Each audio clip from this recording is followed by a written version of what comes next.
we have, well, I think one board member is coming in. Yes. So we will establish quorum when he gets here, and we'll do the Pledge of Allegiance to start. I pledge allegiance to the flag of the United States of America and to the republic for which it stands, one nation, under God, indivisible, with liberty and justice for all.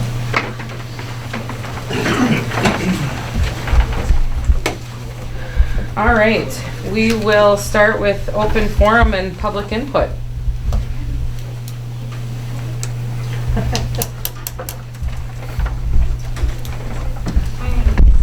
Hi, I'm Ms. Ackerman. I'm the ag teacher and FFA advisor. So a little bit about what's going on for us. So we have our fall competitions going on right now. They're called leadership development events. So they're basically focused on developing employability skills and some of that leadership stuff. So throughout all the different contests, it's kind of focused on developing like their writing, presenting, public speaking, how to answer questions, and a little bit of like how to properly research and write a paper over what you've learned.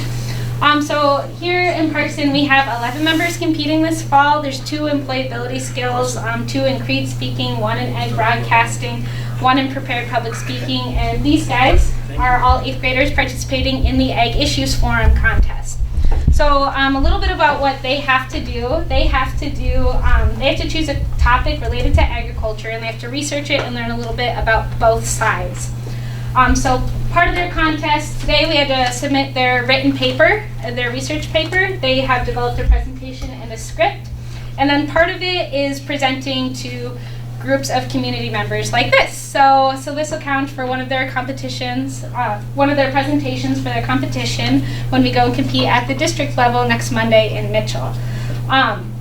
Typically, they're the only 8th grade team participating in District 4, so it's kind of exciting, and this is the first time Parkson and I have ever had an Ag Issues team, so it's kind of fun.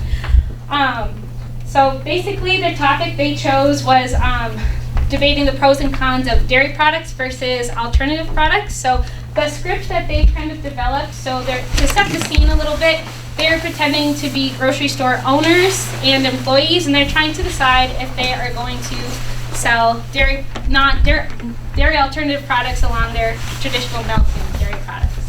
So I'm going to have them get arranged and introduce themselves, and basically they're going to kind of present like their skit, which is a summary of both sides of the issue. So you guys can introduce yourselves, your role, and then you guys can start. I'm Gage Riker, and I'm playing the role of the grocery store owner. I'm Trey Vector, and I'm playing the part of the grocery store manager. I'm Isis Molenbeek, and I'm the employee with dairy allergy. My name is Joseph Hopkins. I'm an employee that consumes dairy. I'm Jaden Digman, and I'm the vegan at the store.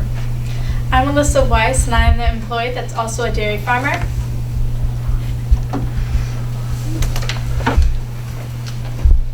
Thank you all for coming in early for our weekly staff meeting. First, we would like to discuss possibly selling some new products. Recently, there have been some requests for dairy alternative products like oat and soy milk from a couple of customers. Since this could affect business here at the grocery store, we wanted to get some input from employees like you before we order anything new. Does anyone have any thoughts? We haven't made any final decisions yet, and we aren't trying to convince anyone to take a side. But we would like to get multiple viewpoints before making any decisions. Personally, I think this is a great idea.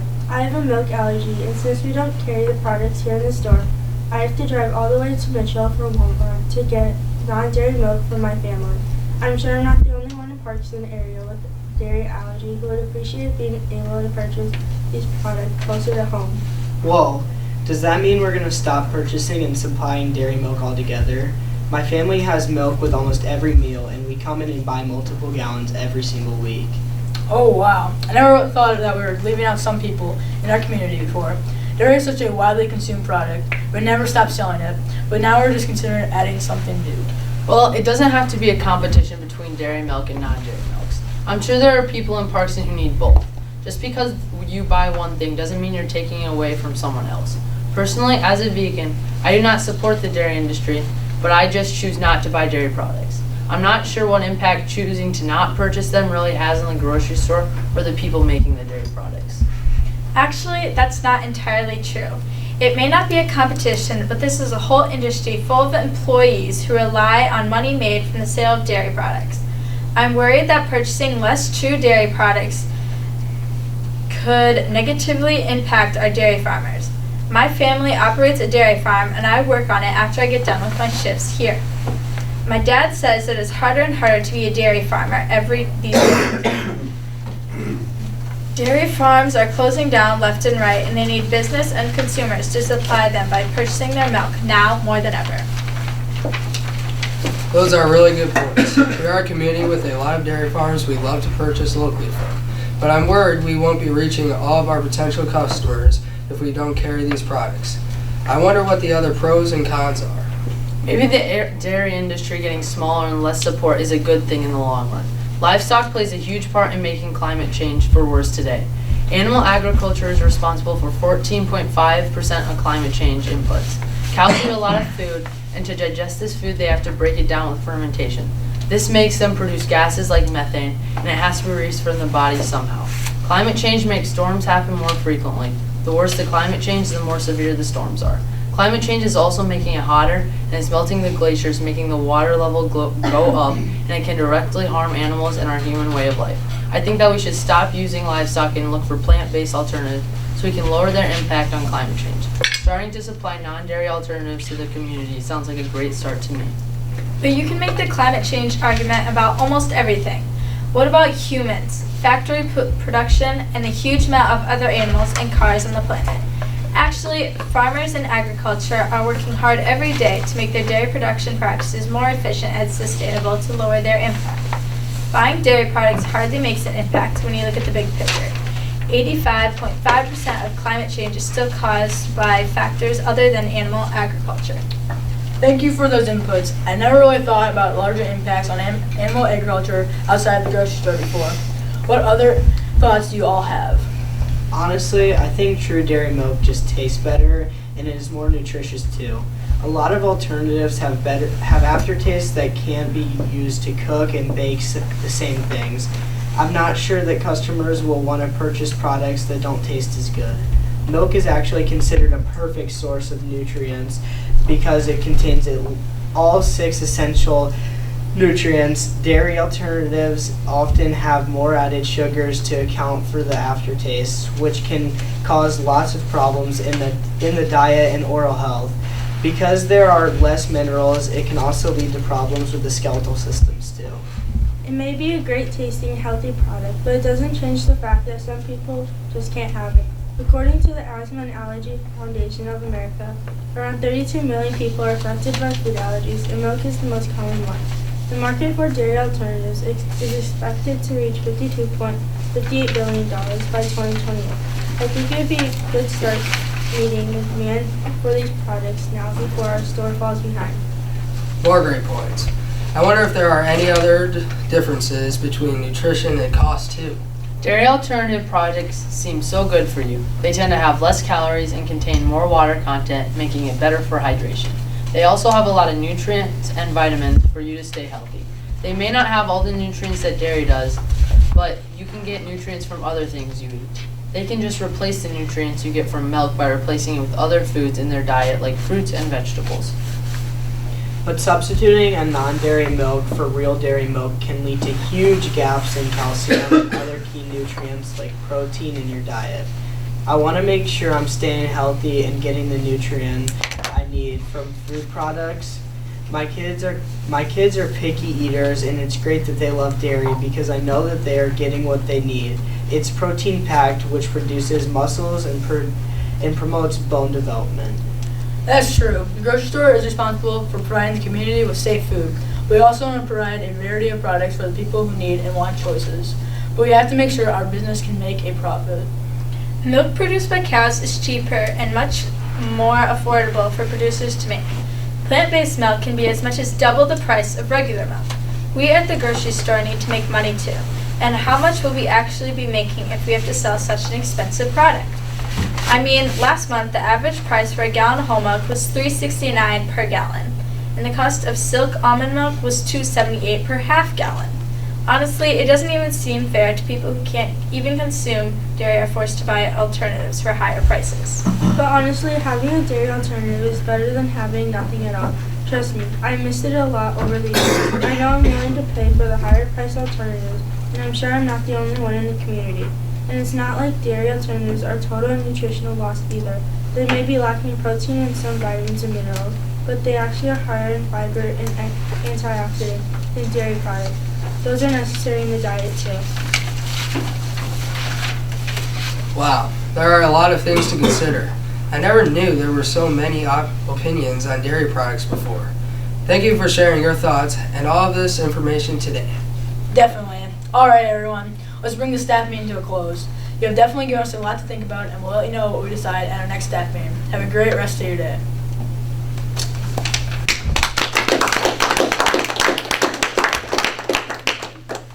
So thank you for letting them come and present their research on both sides of all the stuff they found out. Do you guys have any, part of their other competition is answering questions from their judges.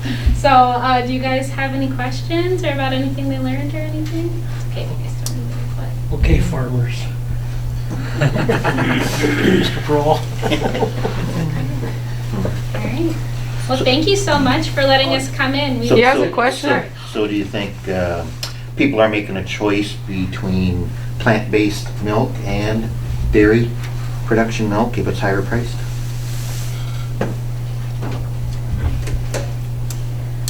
I think so, honestly. Because some people are probably not going to want to buy higher priced milk. Because I think, honestly, milk tastes better anyway, so I don't know. Kiss? How did you guys find your information? We researched it on our computer and then we tried to put it together all together. So did you write this script? Yes. Oh, that's pretty impressive. And this is your true stance, or this is just part of your role? Like you had to figure it out. Like are you vegan? No. That was just your role. Okay, I just wanted to know. I didn't know if you really were. Not. Have you guys all tried the plant-based alternative milk, soy milk? Yeah. Yeah. Would you say that? It's okay. Yeah. It's okay, yeah. I prefer regular milk anyways. Right on. Awesome. You guys did a good job. Thanks, guys. Good luck. Thank you. Do they win automatically, Miss Ackerman, since they're the only one? Or? Yeah. In my book, they should. All right, thank you. Have a good night. Come back again, guys. Yeah, that was awesome. Thanks for coming. All right, we will move to the next item. Approved consent agenda. Or no, just approve agenda, changes to agenda. So there was, I think what was published, the one we would have to add there would be a letter G under, I don't remember if I got that in the, I don't think I got that in a week ago in the paper. So G, void check. Oh, it's here. It's on the Oh, agenda, but yeah. it was not published Okay. that way. Okay. So, but just make sure that we're recognizing that, because that wasn't in the paper that way. Okay. We need a motion to approve. Yep, for the agenda with change, with that change. So moved. Second. Moved by Schoenfelder and seconded by Leischner. Any other discussion? Hearing none, all in favor say aye. Aye. Opposed, same sign. Motion carried. All right, we have no conflicts of interest listed. I don't believe so. All right, we'll move to approve consent agenda. A is accept financial reports. B is approve August minutes. C is approve claims. D is approve contracts. There are contracts for the wrestling coaching staff. There's also an amendment for a colony teacher for an additional 5 days due to her 3/4 time contract. We did not account for the number of Fridays in the school calendar when there is no school. E is surplus items. Items to surplus are boys' basketball uniforms, student desks, shop equipment. F is a resignation. This is from a sped paraprofessional due to family health reasons. And G is void check. Void check number 62372 to Fox Paint and Blinds for $374.35. I need a motion to approve. So moved. I'll second it. All right. Moved by Weber and seconded by Proline. Any other discussion? Hearing none, all in favor say aye. Aye. Opposed, same sign. Motion carried. All right, we're gonna move down a little bit in the agenda to discussion items. Mr. DeWitt. Mr. DeWitt is here from Consulting Engineering to present to us. Come on, maybe. Yeah, come on over. Damon, it's whatever works for you. So. Well, maybe reintroduce yourself, because we have some new board members. You were here in March, maybe? Yes. I think so. Damon DeWitt, mechanical engineer for Associated Consulting. Brad Shop will be the electrical engineer on the project. We got through this board education deal with getting this funded. Pat got a hold of me and said, hey, we're ready to go. You come back, introduce yourself, and kind of review, do some questions and answers that were presented to me. So with that, one of the first questions was... If I can interrupt just a second Sure. here. I took the liberty of making copies of when we went through it when Shane was here way back when. Oh, you can have one, absolutely. I thought that might help us. Thank you. Because Jed and Lindsay were not on the Correct. as of yet. Yes. So maybe you kind of, maybe before we get into much detail, we kind of go over a little bit. Do you have another copy of that? But you can take mine. Yeah. It's that original. Okay. So, it's the original from my study, essentially. Yeah. These recommendations. Yeah, I'm pretty sure. Okay. I thought it would help tonight. Yep. That's it right there. Okay. Same thing. So I went through the school. We looked at all the equipment in the school. We determined that the unit ventilators are getting close to useful life, and we have this funding. So the school board at that point recommended we do the replace like equipment throughout the building, adding air conditioning to some places, kitchen, armory, and that type of thing. So that's where we're sitting right now. There's some additional questions like phasing and stuff like that. So phasing, right now unit ventilators are 10-week lead times. Condenser units are 4 to 6. If you were getting a chiller, you'd be looking at a year. Wow. So, that's the crazy thing that's going on with supply chain right now. So these are pretty short lead times, really, 10 weeks. We would hope to have drawings done early January. So that way, come May, when this project would essentially start, the contractors could hit the ground running. Lights and unit ventilators would be happening simultaneously. We'd just work around through the building. I'll get a mechanical contractor, either Teshier's or Beatty Forsyth, once we get our scope figured out and see what kind of schedule they anticipate having. I feel that this can get done through the summer, but they might have different ideas. I work faster than most. So is there quite a bit of, maybe you don't know at this point in time, is there quite a bit of projects this upcoming year? There appears to be. There is a ton of money out there. Yep.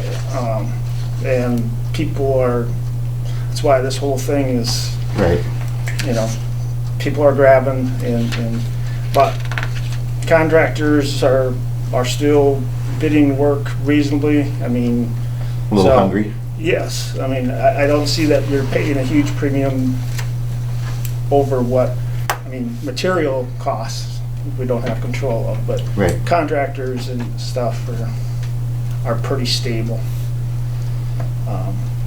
Sheet metal went from 60 cents a pound to $1.20, maybe $1.30.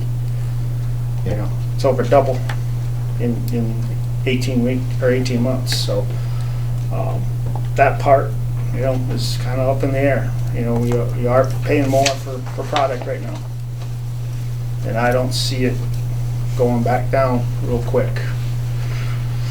So I'm jumping ahead maybe a little bit here, but so do our prices here?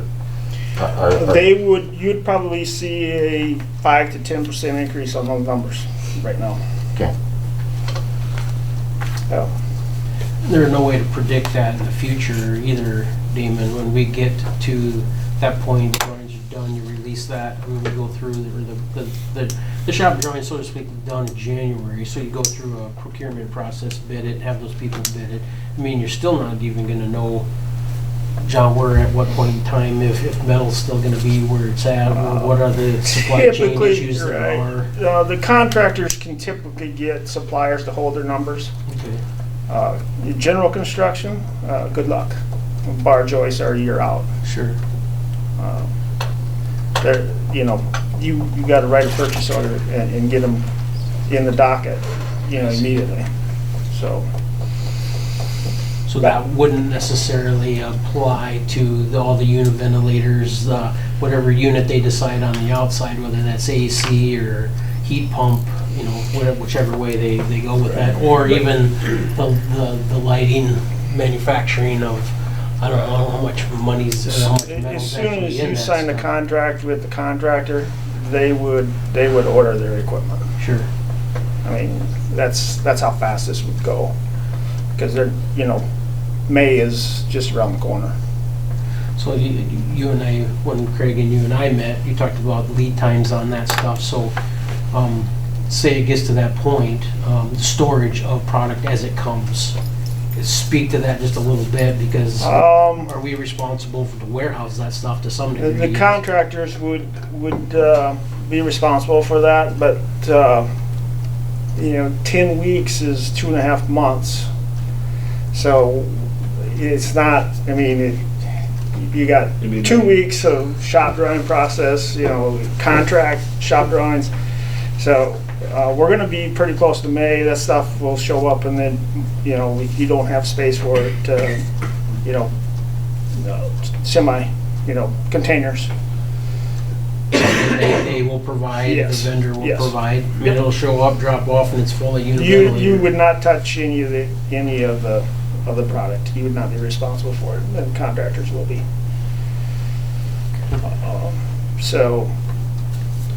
The process, moving forward is we would need to go through the school and address what ceiling grid needs to be replaced, what ceiling grid we can just add the 2-foot cross members, because we're switching to a 2x2 tile versus a 2x4 tile. And why was that again? Yeah, what is that? These tiles, they start sagging. Anytime you get moisture, they're way more susceptible to sag. So then the light fixtures will... The light fixtures would stay the same. The LED light fixtures would still be 2x4, but the ceiling grid would have an additional cross member, just like the diffuser that you see above your head. But if you go through the high school rooms, you will see that now. Yeah. You don't see it down here in the elementary as much, but the high school rooms we started replacing last year, and they were because of the sagging. So the project isn't going to be real invasive to the existing ceiling grid. You'd be taking out the tile, setting in the new tile, cut pieces, and cleaning it up. Unit ventilators, there's some that are in the ceiling. Most of them are console style. So Adding the cross members to a 2x4, simplistic. yeah, they just snap in. Yeah. I would check, but I'd be very surprised if the holes aren't in. They're in the grid. Okay. I have not seen ceiling grid that did not have the 2-foot cross member punch already in the mains. And just looking at this room here, it looks like all this stuff, vents and whatever this is kind of in the center, that won't cause an issue with any of they'll just cut around it or do what they need to do. No, the detectors, your speakers and stuff, they would have to be moved and centered. They would. In a 2x2. And They would take care of that. Yeah, the ceiling guys would take care of that. Right.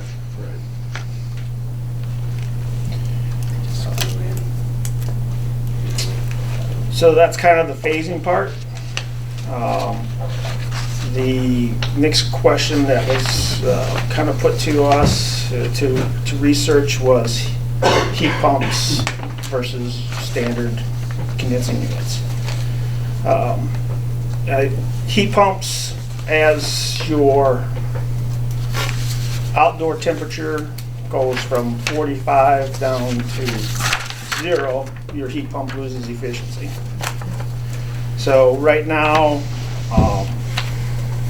the heat pump would be more efficient above 15 degrees outside than a 90% efficient boiler. That's the break even right now. So at 15 degrees, your COP or your efficiency has dropped enough on your heat pump that you turn your boiler on at 15 degrees. So at 45 degrees, you got a COP of 3.8. So for every kWh that you buy, you're getting 3.8 kW of heat. So it's almost 4 to 1, which is quite a bit better than gas. Right now, when the heat pump's at 2.48, they break even with South Dakota's average for gas and electricity. So, and that happens at, like I said, 15 degrees outside. Pat sent me your utility bills. October, November, March, and April. They're favorable for the heat pumps, but your bills, your natural gas bills, you only have about $8,000 a year in that window. And if you save 25% running your heat pumps, that's $2,000. Your heat pumps are going to cost you $30,000. That's a 15-year payback with today's prices, South Dakota's average electrical and gas. So it's a 15-year payback. I would not do it, because you're going to shorten the life of your air conditioners. I mean, you're going to, rather than 20 years, you're going to, it's at 15 at the break even. So it doesn't, with today's prices, it doesn't pan out. Now, if gas goes through the roof, electric stays the same, then heat pump has more, Sure. It's more viable. But at today's prices, I have your bills, so I mean, you spend about $2,000 in October and in November on gas over your standard gas, and about the same in March and April. So you only got $8,000, and you're only going to save about 20, possibly 30%. Right. So it just pushes the payback too far down with today's prices. It'd be, if you could get in that 7-year range, that way it gives you flexibility in the future if gas did go up. Sure. But that's still your call. I mean, it's you got approximately 60 heat pumps. It's $500 a heat pump, so you're looking at about $30,000,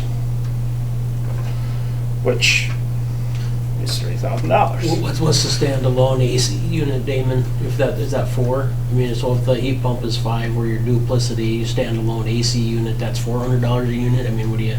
The cost difference. Yep. The cost difference It's total $500 going from per condensing unit to a heat pump is $500 a unit. Yep. So the $30,000 is the difference between. Right, $30,000 is what the heat pump option would cost you more. Gotcha.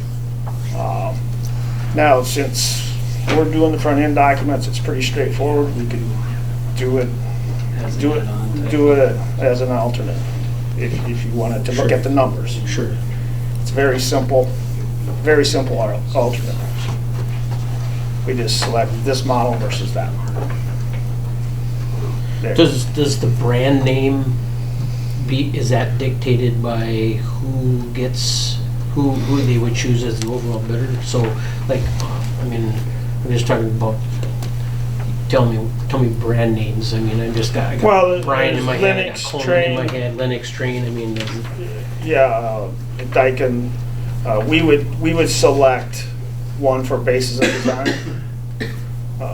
And that's the unit that would get scheduled, and that's one I design around measuring the existing, and then, you know, if the contractor chooses a different one, and then it's kind of on him to figure out if they're gonna fit, or, you know, because this is a retrofit, and so then it becomes kind of it's still their duty to verify everything, but it's always better if basis of design, and they use that, you typically have less trouble. So, Pat, you can discuss this with the board. Let me know if you want to do it as an alternate. one more, this.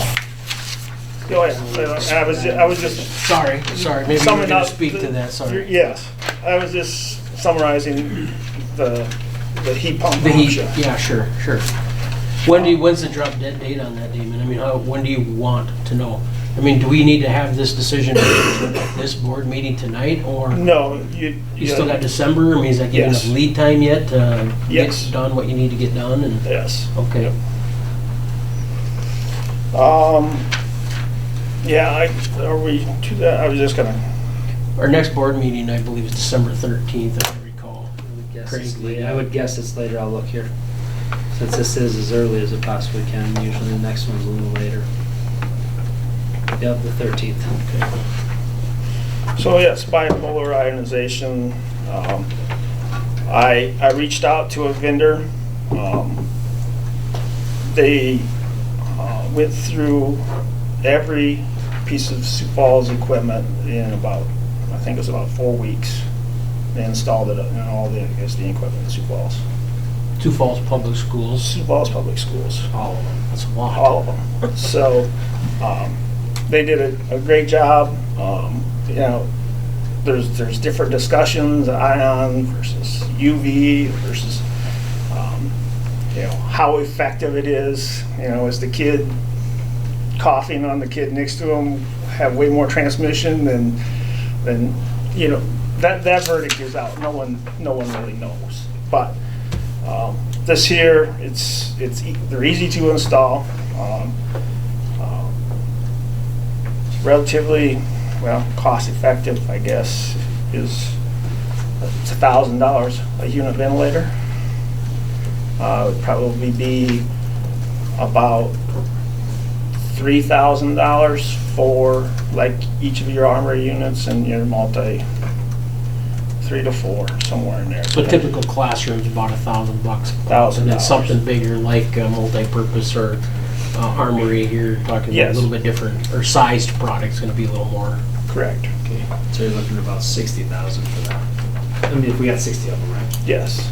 Instead of the 30, roughly 60 to 70. So we have a few big ones. And those things were not included in any of that before. Yeah, that's not on the sheet that Mr. Poole handed out, 'cause that wasn't part of the conversation back then, so. Yep. There's tons of literature out there. This particular one, it's a plasma that shoots out positive and negative stuff, and it tracks particles. Supposedly, you know, it kills the viruses and stuff. And one of the bigger things, or one of the things that really didn't talk about in here, is they pull particles together. Some of these particles are so small that air movement, they won't travel in air. They're that small. So what this does is it pulls together. They're charged, so they pull together and they start adhering to each other, and then they'll move with air and they'll go through your system and get filtered out. That's part of what the ionization does. Plus, it also disinfects, you know, viruses in the airstream. So this, if this gets put in, this is permanent? I mean, it doesn't need to be replaced? That's a or- good question. I'll have to check with these, with the manufacturer and what kind of lifespan it has and maintenance. I'll look it up and get that back to you, Pat. Right. Yeah, is there any filter, or not filter, but media exchange in there, or? No, they're just emitters. Yeah. They're not part of your filtration system. Your filters are still the same as what, with these new units, we will be putting better filters in because it's recommended. A higher efficiency filter that catches smaller particles. And I overlooked that question in the email pad on cost, but I can get that to you. For the filters, you mean? For filters, right. Because what is the difference? Explain, what are we at now? What filters are we kind of using, do you remember? The filters that you use now are probably MERV 5 or 6, Yeah, and I these would remember be 13. So almost, double or half the size smaller particle it'll catch versus what the other ones. And you don't know how often those need to be replaced, or? That's really dependent upon your surrounding conditions. I mean, if you got really dry year and you got dust blowing, I mean, that's a janitor's question more than me, because I just don't have a feel how often they have to be changed. Like our office in Sioux Falls, we change filters twice a year because we're right downtown. I mean, so we don't. But out here in the prairie, it's really dependent on conditions. And I will check on costs, but it's one thing I would highly recommend is better filters.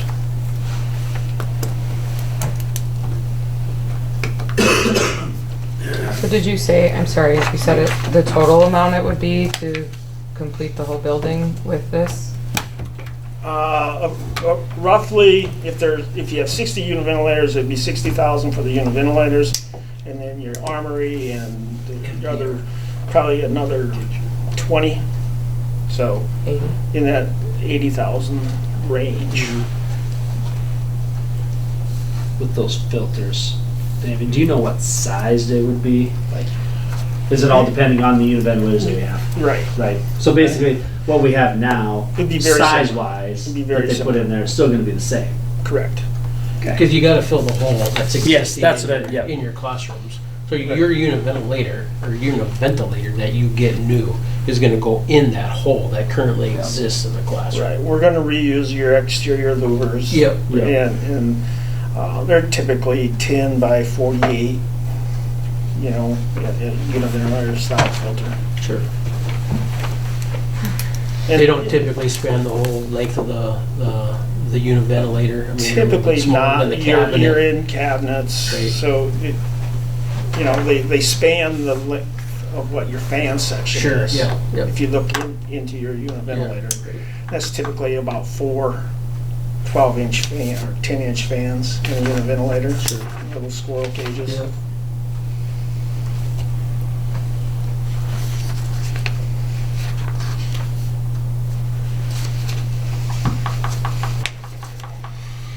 What else?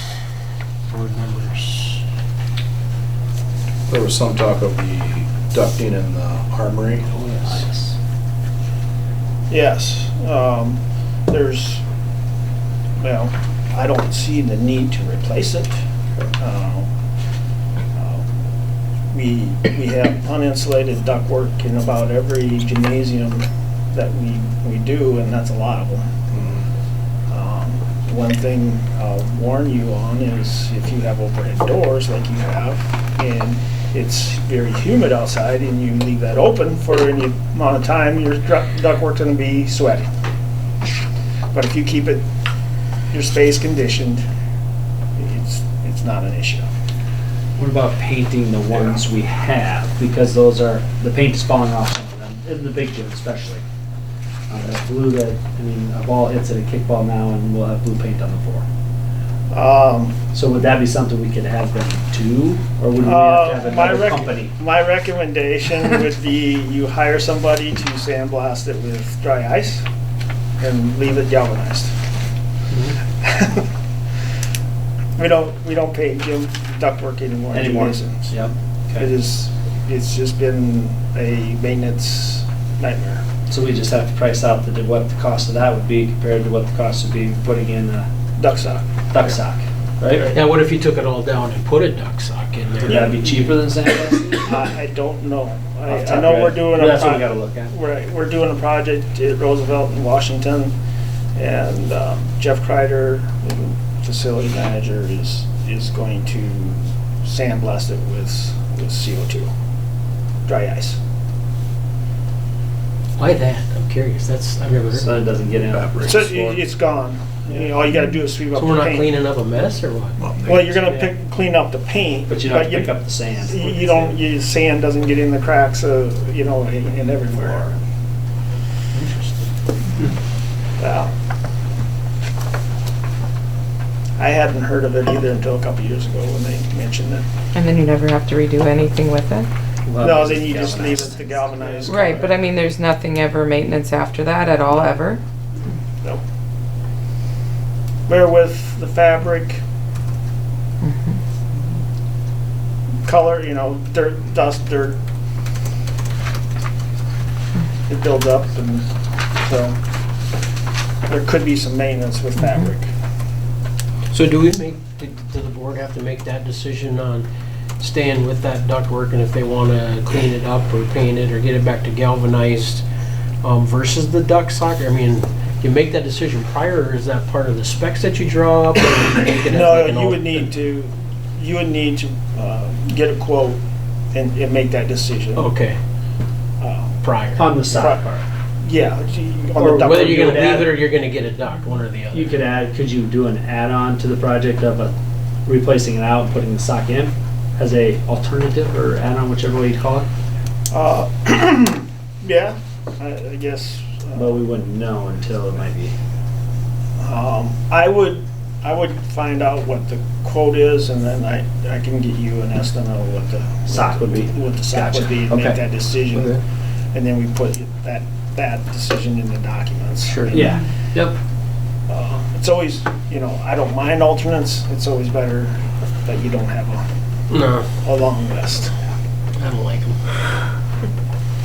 I just know we had a long list on the stadiums. We had a lot of add-ons on the stadium, so there was like 15 things across that, if I remember right, on the stadium. Do you remember all those different little things you had to decide on? That spreadsheet was pretty... One thing with the duct fabric duct is you can put your logo on it. You can kind of, different colors. Dress it up a little bit. Correct. But you did say there is some maintenance to that duct fabric? Not a lot. Okay. It's really dependent on your maintenance staff and how well they keep filters and stuff and that type of thing. Is there any difference in efficiency of either one of them? No. About the same.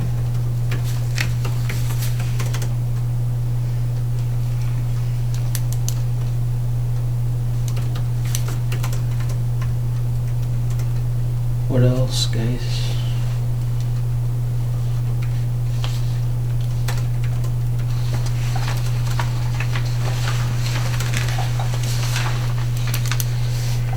I think that was most of the questions that we had at some point in time, I guess, unless it's my time here, but. So are there things that you quoted in here that we need that may not come before the summer is completed? We'll be able to get everything to complete the project? Correct. Okay. Because I just heard you say at the beginning that there's some things are a year out or... No, I mean, some pieces of equipment that are in our industry are a year out. Oh. Not anything that's involved in this project. Oh, okay. That was the 2.8 Oh, version, the chiller okay. version. Okay, I misunderstood. Okay. Correct. I just wanted to make It sure we was, could get the we project talked about completed, it. I guess. Okay. One thing that you had mentioned, Mr. McKinnon, was the clocks and PA system, I guess. Is that something that is not performing, or? Bell system, you mean? Bell Yeah, stuff, so, right? you know, Ceiling. Mr. Norden, are you sleeping back there? No, not yet. All right. So that'd be something, I think, in the grand scheme of things, kind of going with along the lighting project. You know, even Mr. Kinnenberg, I don't know where he went, but those guys can probably speak more to the operational and the functionality of what we have currently in our bell system as well as our clock systems throughout the entire footprint. I mean, I think there are some issues with it. There's some dysfunction with some of that stuff, you tell me. I mean, that's why we talked about some of that and bringing that up, so. Yeah, so if you go back over the years, the original bell system was run through the high school clocks, and then when the school got built in, we did some upgrades. Now the clock is run off a different system than the bell system. That came in with the latest phone upgrade. So now we have a computer that's set up in our server room that actually runs the bells, and it calls through the phone system. So like we have our code to do an all call the intercom.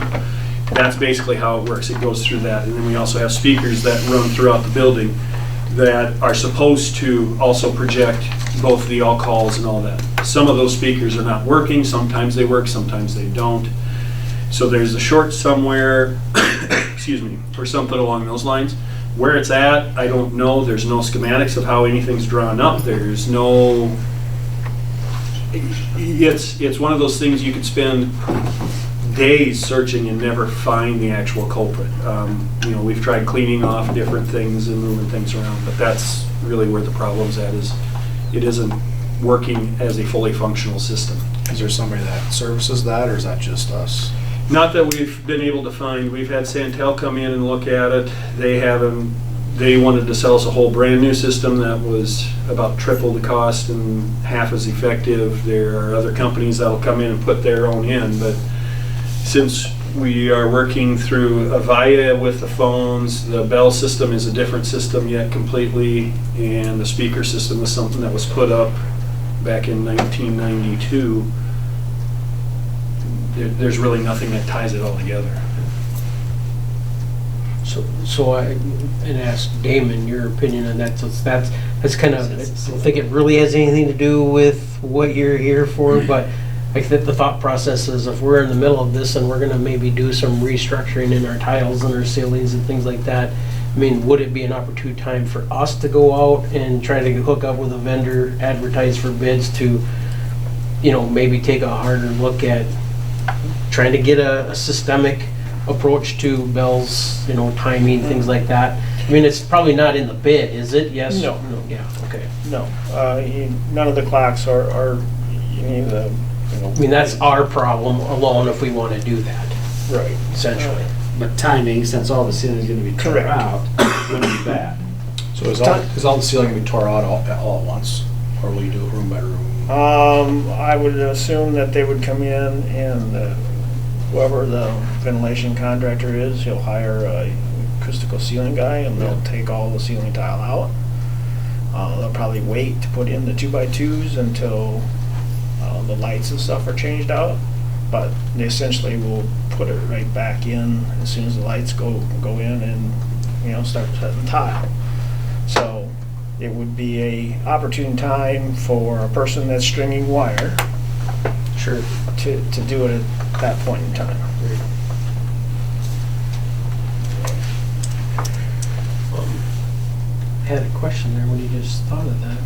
Oh, so the LED project, when you take this stuff to bids, are we really doing two different bids? The HVAC is a standalone project that goes out, that gets bid on, and then the LED project is something that goes out and that gets bid on? Yes, you'll have two advertisements for bid, you'll have two sets of documents. Okay. So it's not all inclusive in a kind of a one-stop shop concept. I mean, we're gonna get vendors, obviously, who are LED people or electrical or lighting. Right. And then you're gonna get an HVAC group of people who are gonna bid that part of it too. So Is that have, okay, go ahead, Dave. the power and the disconnect, reconnect, that'll be in the HVAC side of it. Sure. But the lighting is a complete separate product, the way I understand it. Okay, it's gonna get advertised separately. They'll go out at the same time, we'll have the same bid letting, date and time, and, So then each winning contractor would be responsible for their portion of the contract, and in your experience, do they work good together? Because there's some portions of the ceiling that the HVAC is gonna have to get into, correct? Are they, Some, are they gonna right. talk together usually? Will they play nice, Dave? Yeah. I think that's the question. It's hard to tell. I think. You know, we may want to look at putting the acoustical ceiling tile stuff in the HVAC project and just leave the lighting all by itself. That way you got somebody that has control of the ceiling contractor, and they're not pointing fingers when the grid gets wrecked. So we'll decide where we're going to push it, one way or the other. Your decision or our decision? I'll decide. And then we'll have to follow. Then, yeah, we'll get you, I mean, we'll know when this contract is coming, when we're gonna let the bids, when we're gonna award it, so you can get some quotes on clocks and lighting. And we'll need to make sure that the funding, you know, since it's federally funded, all that other, what types of things that they have to follow, I can't remember the names. Bacon Davis, and that stuff for sure has to be in the HVAC project, but the lighting, and that wouldn't be funded with federal dollars, that would be funded with capital outlay dollars. So the lighting's out of your own pocket. Yep. And same with the bell upgrade. Yeah, Yep. any of those other improvements, the bells or clocks or anything on PA system, that's gonna be out of your own pocket as well, so. I can't remember all those terms, but you know what I'm talking about, just make sure you know. We don't deal with Davis Bacon a lot, but yes, it's. Those contractors do though, and they Yeah. will have to. They're the ones that have to meet that, But that's all written worry in the about it. spec. We're doing a project in Corsica that has Davis Bacon. Yes. Yeah, because they're doing pretty much the same thing at the HVAC over there. Yeah, well, they're doing some additions. Oh, that's right, they are. Yeah, they're expanding their footprint. Yep. To have less crowded classrooms, so that's how it qualifies. Yeah. Whatever.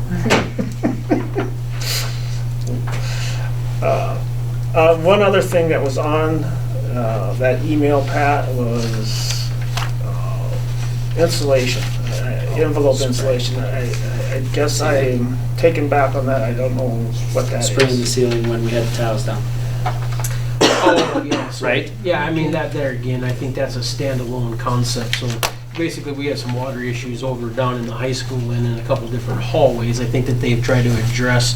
Mr. Prohl's probably more up to speed on that than you on the board side because you've been here longer. But our concept there is what you would have to decide as a board is, are we going to attempt to get into those areas and do a spray foam?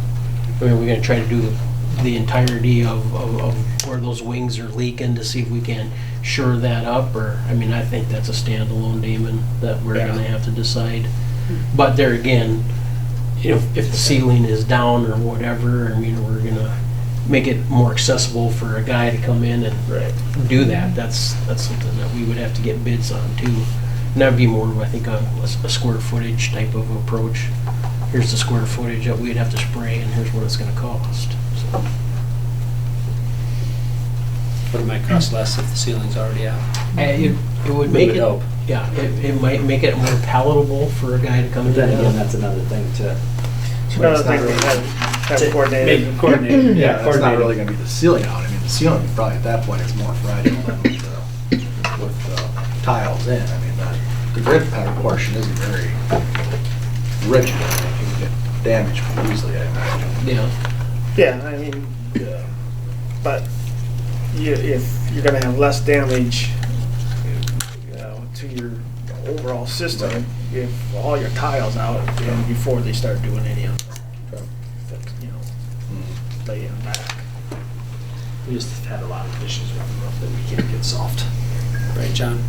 I'm sorry. We've had a lot of issues with that roof that we just can't figure out. They've tried a lot of different things and it just keeps leaking in spots. Maybe it's just the way it is, but. It's a standing metal seam roof.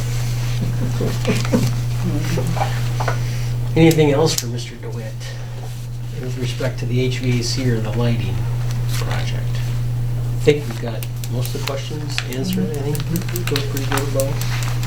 'Cause, you know, we signed a contract. I mean, this thing's, the train's moving down the track. I mean, we just have to decide some of these, you know, approaches and what maybe what you want into that, and let him know, and then away we go. Could you maybe review the timeline again? I would say that we would want to get this awarded mid-January. Because you put 2 weeks on there, that puts you to February. 10 weeks is 2.5 months, that puts you... So when you say that, Damon, you're pushing this out for solicitation of bids in mid-January, you put 2-week time frame in order for them to submit whatever they need to submit, and you have a bid letting, bid opening, and when I get that wrong. I think we need to try and have this, you know, bid in January. Okay, so opening At the bids. opening at that time. Opening bids in Yes. mid-January. Okay. So January 1st would be let out, or? No, we would probably put it out before Christmas. Okay. I know my electrical engineer is cringing, I know.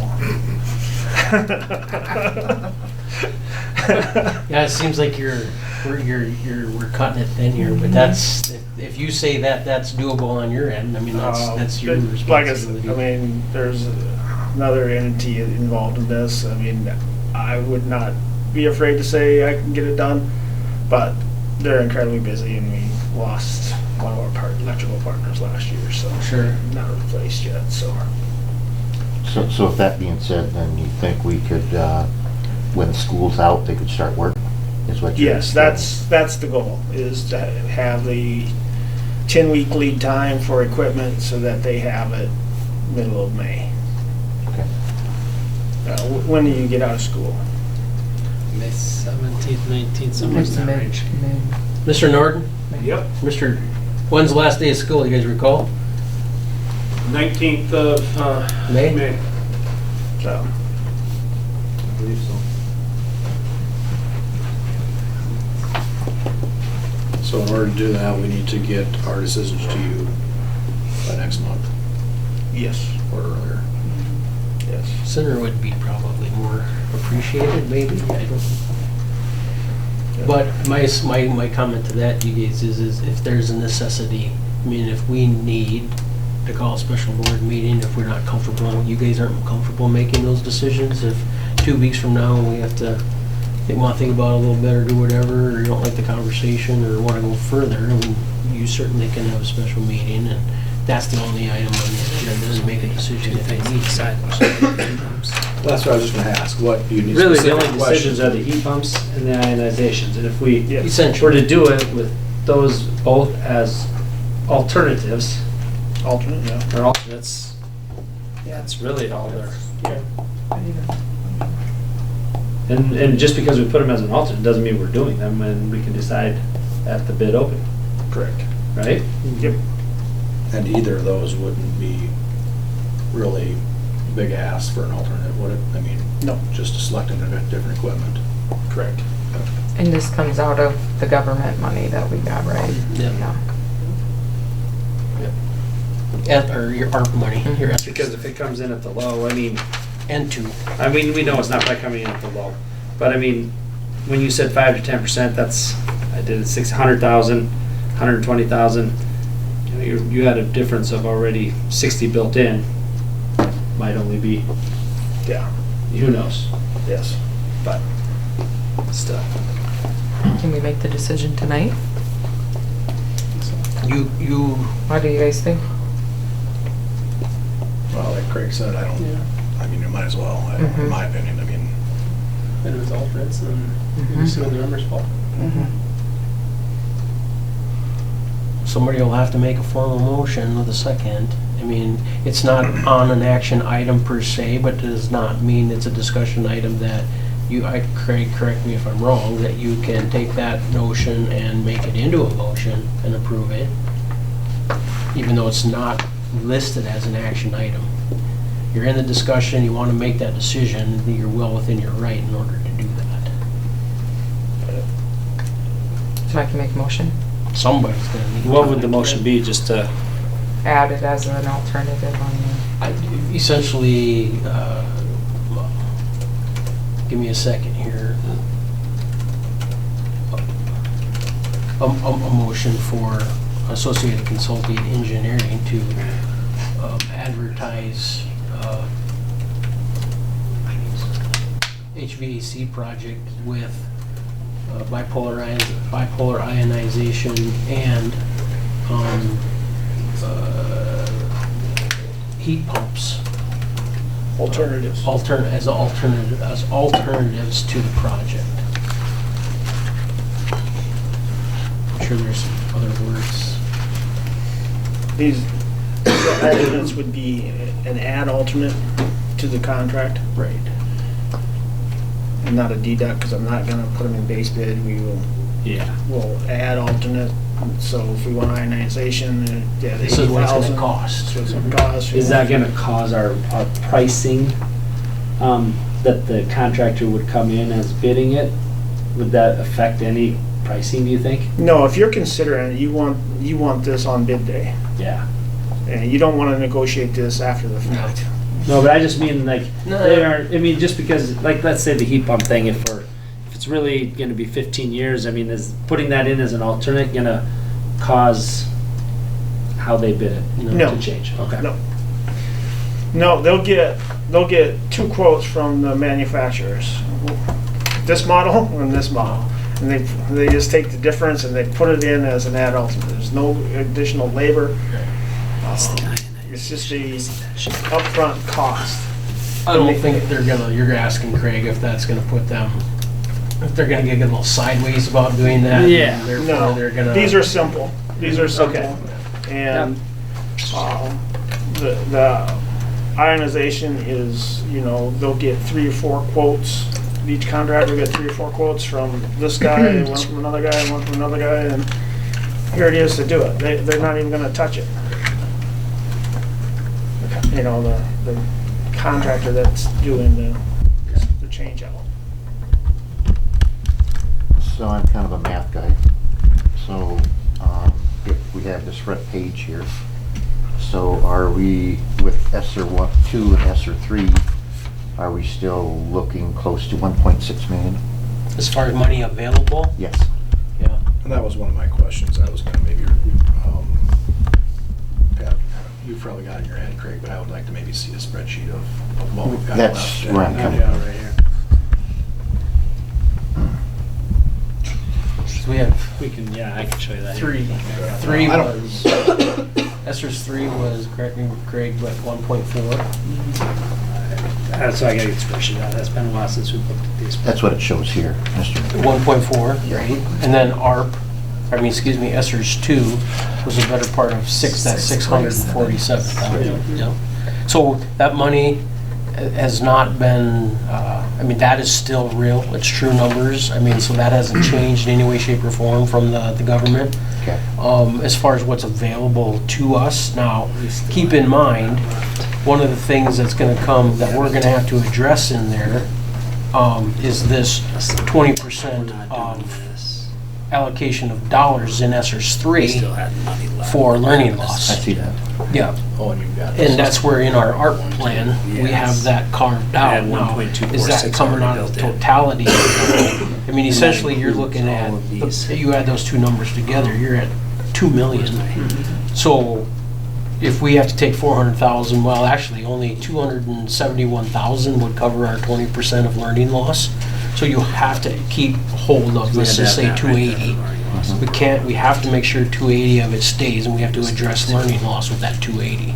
Well, we proposed in our projects right now, in the ARPA plan, we're looking at 400,000 in that. So this project, if you got 200,000 or 2 million, and you wanted back 400 out of it, if we do all the things that we say within the ARPA plan, okay, so now you're down to 1.6. And then you're hopeful that the project, once it goes out and it gets bidded, you stay within that realm. And keep in mind, part of that project is your lighting. And I don't know, I mean, is it even possible to consider that just the HVAC aspect of this is going to come to 1.6? Those two things.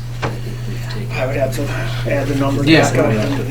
You know, that's the number, that we had. Yeah. So we're still at about 2. And you were doing estimates, when you brought that, Dave, if I recall, this was, I mean, those were estimates that you were just at the time. So, yeah, I mean, now that you just said, you know, steel went up or pricing has went up, supply chain's a little slim, so I get it. I mean, it's getting tight. I'm not gonna lie to you, it is getting tight. Well, then that doesn't include spray foaming. Nope, those are, again, so no, you're talking about your capital outlay checkbook or your savings that's right. account, so to That's right. speak, and all that stuff then is gonna come out of, Yeah. you know, so getting quotes on all of that stuff and you guys making a determination as to we're gonna do this or we're gonna do this, or we wanna do this but we can't do that, and do some prioritizing as to which one of those do we need to do. Sorry, you know, we're going to have to do, or you know what? It'd be nice, but we don't have the resources to do that. And I agree that Mr. Dresser, you said it'd be nice to see those dollars and. He's got them there. Yeah, and that should be what Craig, that's that sheet we're always working off, isn't it, when we're doing our. Yes, it is.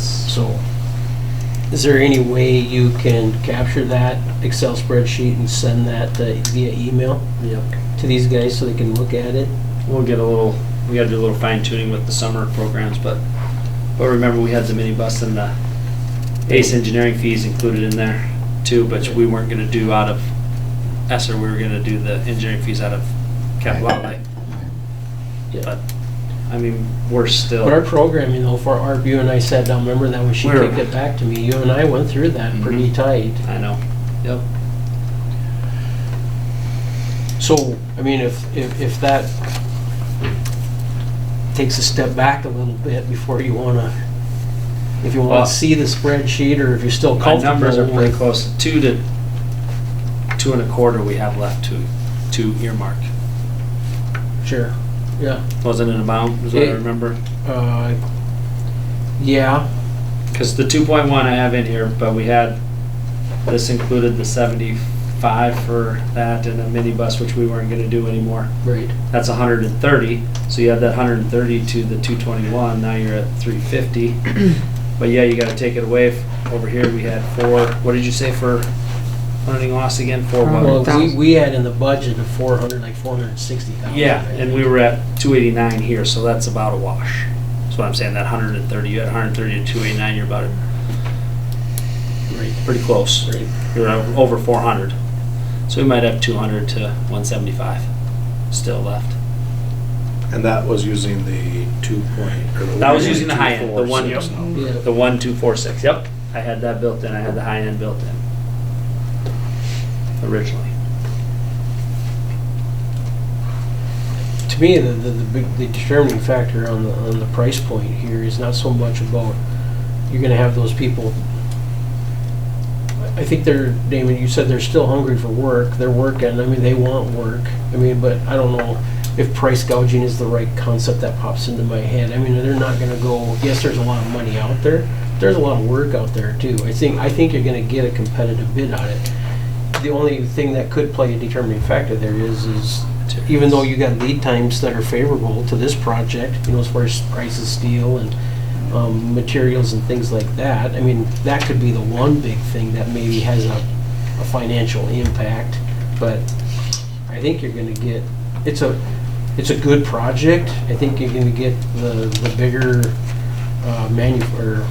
what's the right word, vendors. I mean, you're talking guys like from an HVAC perspective. I mean, the big boys. Yeah, you'll get Tessiers, you'll get Beatty, you'll get Career and Blaine. Yeah, I mean, Midwestern. You'll get all the big players out of Sioux Falls. It's a good enough project Yes, where they're going to like, ooh, this looks pretty good. Yes. And that, therefore, is going to be competitive, in my opinion.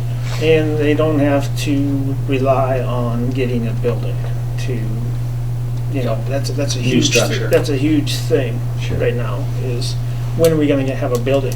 You know, am I gonna be sitting on all this equipment for Right. 6 months longer than what I anticipated? So that's a huge plus. Sure. Yeah. When they're designing precast and core plank buildings because you can't get bar joists, that's an issue. And that trickles to everybody's bottom line if you're on a project twice as long as what you anticipate. So, back to the motion. Well, Do you have it out there, Craig? I mean, what did you I'm add? interested now. To allow, is it ACE engineering or do I put it associate consulting engineering? How do I would say, I would just say, let's make a motion to have 2 alternates for the project, one by polarization and one heat pumps. Yeah, I mean, that's simple. Add alternates. Yeah. And that's as simple as, it doesn't cost our fee, you know, our fees aren't gonna change. And- Okay. So then I guess I don't really see any downside to not going through with that right now. I mean, when the bids come back. You just wanna look at the numbers. We can see what the numbers are, we'll have this fine-tuned, I would hope, a little bit more, and we can say yes or no. And, Hey, we got the money, let's put it in the bipolar. Right. Or else it's break or whatever.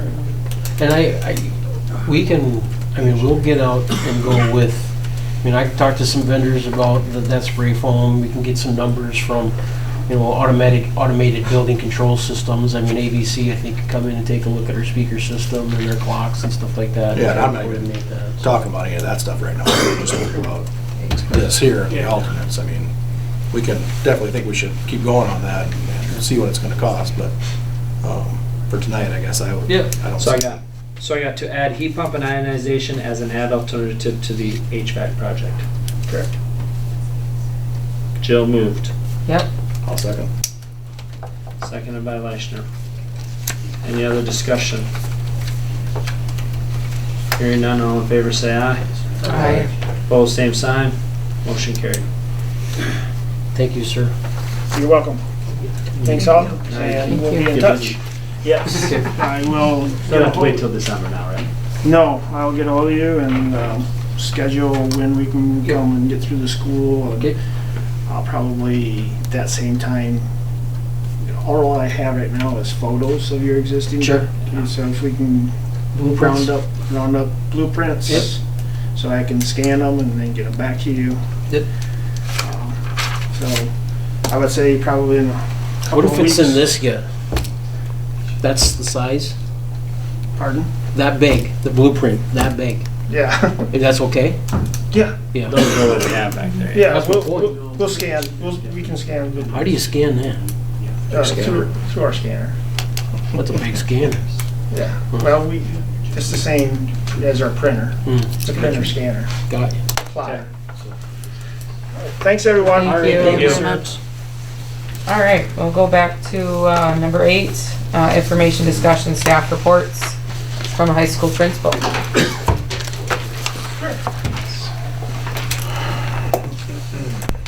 So in the high school here, we've just finished up with the first 9 weeks. Parent-teacher conferences went really well. It was kind of our back to face-to-face stuff again, so it was good for there. On our end, we ended up with just a little over 70%, which is about where we normally are at. So turnout was about like it's always been. Our midterm actually is next week already, so I believe it's on the 16th. So we're almost halfway through our second quarter already. Things are really starting to fly again like they always do this time of year. So this week, tomorrow, and I know Mr. Fisher will be bringing this up a little bit, but we have the volleyball team going to Kadoka, so we've got a send-off that's set for right around 12. We're also getting out early so that we can get people on the road. We've got a fan bus set up that will be operated from 6th grade through 12th grade. Today we opened it up 7 through 12, and there were remaining seats, so we opened it up for 6th grade.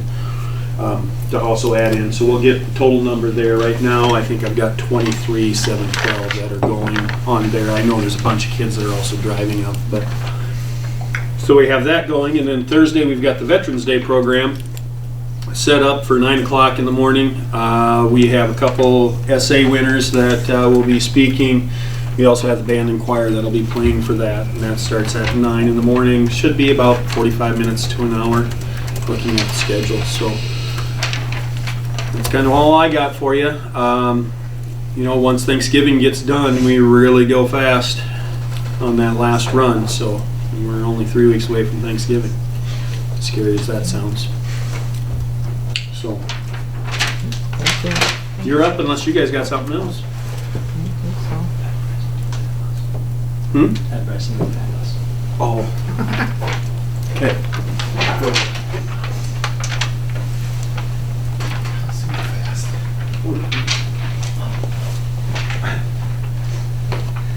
All right, guys, good evening. School-wise, Mr. Norton touched on their conference. Our conference's percentage was 94%, with most of the people that missed rescheduling to come in at a later date, so I was really happy with that. Our teachers were really excited about all the parents that came in, had a lot of good conversations, so it's a really good way for us to wrap up the quarter. Switching, we're into November already. Our new mindset is we are connected. That's what we'll be talking about now from a staff perspective down through the students, and talking about how we all need to value our relationships with one another and build good friendships, and starting to really appreciate all the unique attributes that all of our students have. And with that, we had kind of a cool way to kick that off. Just kind of worked out that way for us, but we had Mrs. Meddy had a grant and brought in a hoop dancer. So we had that last week, which was really fun for our kids. Our kids got to experience through the week kind of learning a little bit about the Native American culture, and then as well as some hoop dancing. And then they did a little assembly on Thursday with that, so that was a fun way to kind of just coincidentally kick off our month there with that. We've been doing a PTO fundraiser, so I wanted to share this. We got those results in. We were selling little $1 raffle tickets and raised $11,412 with the elementary. So that money will go towards playground supplies. We got some events planned. We did one on Sunday, or the PTO was running this, but they did a movie day, brought everybody into the gym, and I think last I checked on Friday there were like 150 people at RSVP to that, adults and kids. So they're doing an amazing job. And the big kind of event with that is, the big incentive was they get to turn teachers and the principal into ice cream sundaes. So that is happening on Wednesday, where for an hour I sit there and they're gonna dump chocolate sauce and caramel and marshmallows and all that stuff. I think Mr. Mickinen even volunteered to do that. So he gets, I don't know which grade is making you an ice cream sundae, but Mrs. Oakley's 4th grade class. So he even volunteered for that. So that was a big thing that kids were all really excited about. I think that'll be a fun thing for us on Wednesday. Along with that, we have started our after-school program, so we got that going for 4th through 6th graders. We kicked that off last week. We have around 15 kids that are coming in right now, and we're working on reading and math interventions, and then as well some homework help. So the 4th through 6th grade teachers are staffing that. It's off to a good start so far, and I think going pretty well. A couple weeks in right now. So that's kind of where we're at school-wise. Things are going well. Like Mr. Norton said, it's really flying by. Crazy to think we're halfway through that second quarter already again. AD-wise, man, it's been an amazing fall. That season's kind of wrapping up for everybody. Just kind of to recap, I mean, with starting with golf finishing up. I can't remember if we talked about that the last one, but they were the region champs, finished 5th at state. Cross country, the girls were the region champs. Did well at state as well. Competitive cheer, 7th at state. Football just wrapped up. They were conference champs. First time that's happened in 9-man. Made it to the semifinals. All-state choir. We just had 4 kids take off for that. And so really I think we've been doing a pretty good job, high school, elementary, kind of celebrating those things and letting all the kids see that. I mean, one of the things that's important to me as the elementary principal is for our littles to see those older kids and all the work that they're putting into these sports, activities, whatever it might be. So we did a send-off for the All-State Choir. We have done a couple pep fests to celebrate the fall seasons. We're doing a send-off for volleyball. Really important, I think, for our kids to see that, the littles, so that they grow up wanting to do these things. Mr. Norton and I have also collaborated on trying to partner with the older kids coming down and working with the elementary kids on different science projects, different things like that, you know, with that idea that they grow seeing those older kids, but also it's really been beneficial, I think, for the older kids as well to work with those younger kids. So it's just been an incredible fall to be a part of. We had volleyball still going, the last team standing, you know, playing for a chance to go to state tomorrow. So we're really excited about that. Yeah, and with that then, you know, it won't be long until following week. Wrestling starts on Monday, you know, and we're doing our winter sport meeting on the 16th. So it doesn't stop. It just kind of keeps going and going and going. So it's been awesome. I think the kids have worked really hard and, you know, been doing great things, and just really proud of all of our clubs, activities, sports, everything that's been going on. And just kind of wrap up, I've been talking a lot with Mr. Digman recently. Mr. Digman is our cross-country coach and our head track coach as well. And one of the things that he wanted me to just talk about with the board and kind of put it out there, you know, we talked about some branding stuff last month. And with that, you know, with his programs, we're Ethan Parkston. And one of the things for the last 13 years, they don't have a mascot. And so with that, kind of some identity, some things that come up. He's explained to me in the past where other teams have asked, like, hey, what's your guys' mascot? You know, what do we call you guys besides Ethan Parkston? And we don't have an answer to that.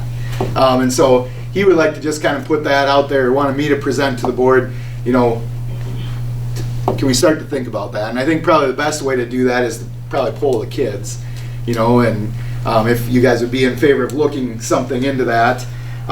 He has talked to some of his kids, and one of the things they came up with was like a minotaur. I know that maybe that's been presented in the past, but with Ethan Rustlers and the bull, I think, is their mascot or something like that, and the Trojan, you know. So he had the art teacher mock up a couple things here, or one thing I'm just going to show you, and this would just be, you know, something that they had talked about, but I printed a couple of those up. Mrs. Meddy and Mr. Digman kind of collaborated on that drawing, but not that that has to be the only thing, but I think it is important that they would have something that they can connect with. You know, those programs have had a lot of success, cross country and track, and, you know, I think it's important that they have some sort of mascot. And so, I don't know, I just wanted to put that out there to the board to think about, is that something you guys think we need to pursue? If so, is that something that we can start maybe polling the kids in the high school and even down into the elementary, because they would be the future of that, you know, at our school and Ethan. I don't know the best way to go about doing all of that, but present that to the board for your guys' thought and to think about. So, yeah, I think that about touches on everything that I wanted to share. Are you wanting an answer about if we're open to this tonight? I kind of wanted just to present it to you guys and think about it, and open for discussion. Mr. Digman's here as well. If anybody has any questions for him, he was here earlier, and I just asked him to stick around just in case anybody would have questions on that. And no, not necessarily any answers tonight. Just, you know, we would like to look into it more if that's something the board would be interested in. Just out of curiosity, Mr. Digman, your Ethan participants, this conversation, how do they? I've had this conversation with Ethan kids and Parkston kids. In cross country, but not track. What? Did the cross country kids, but you didn't I've do the talked track to some of the last track year. kids too, 2 years ago or so. Big concept in there is the fact you're using their mascot, which is the Rustlers, which is the bull, and then you're adding in our mascot, which is a Trojan, and put them in a Trojan outfit. So it's actually merging both already mascots into one. And really, we're not. I mean, yeah, we're changing the name with it, but we're using both mascots to kind of combine the schools together as one school. Have we talked to their admin at all? I know a few years ago, not recently. Just curious. I know, well, Coach Hockey I had the conversation with a while ago, but it was a while ago, which now is their superintendent. And this is just one I idea, haven't passed but it through them in the last year. Well, 2 years, obviously, because I was here last year. Right. And we can have all those conversations, but kind of wanted to see where you guys' thoughts on that, and if you guys had any thoughts on that at all, or other questions or advice on maybe best way to proceed even with that. Because they don't have anything right now, so it's just, we got the EP, I guess. Anybody have thoughts? I like it. Anybody strongly opposed? What was it, what was this called, or is there? That's a minotaur, is what we came up with, because minotaur is So that's a Greek animal that's it's a 'Cause you brought this, standing bull. you brought this to the board. a few Yeah, years but ago. then we didn't have a picture, and I think like it would be something like you'd want to put a trademark on it, like you want to do, so that you can say you're sticking with that picture. You're not going and finding it. But that's with every single mascot. You can find pictures that go the wrong way too. So it would be the Ethan Parkston Minotaurs? Yeah. Minotaurs.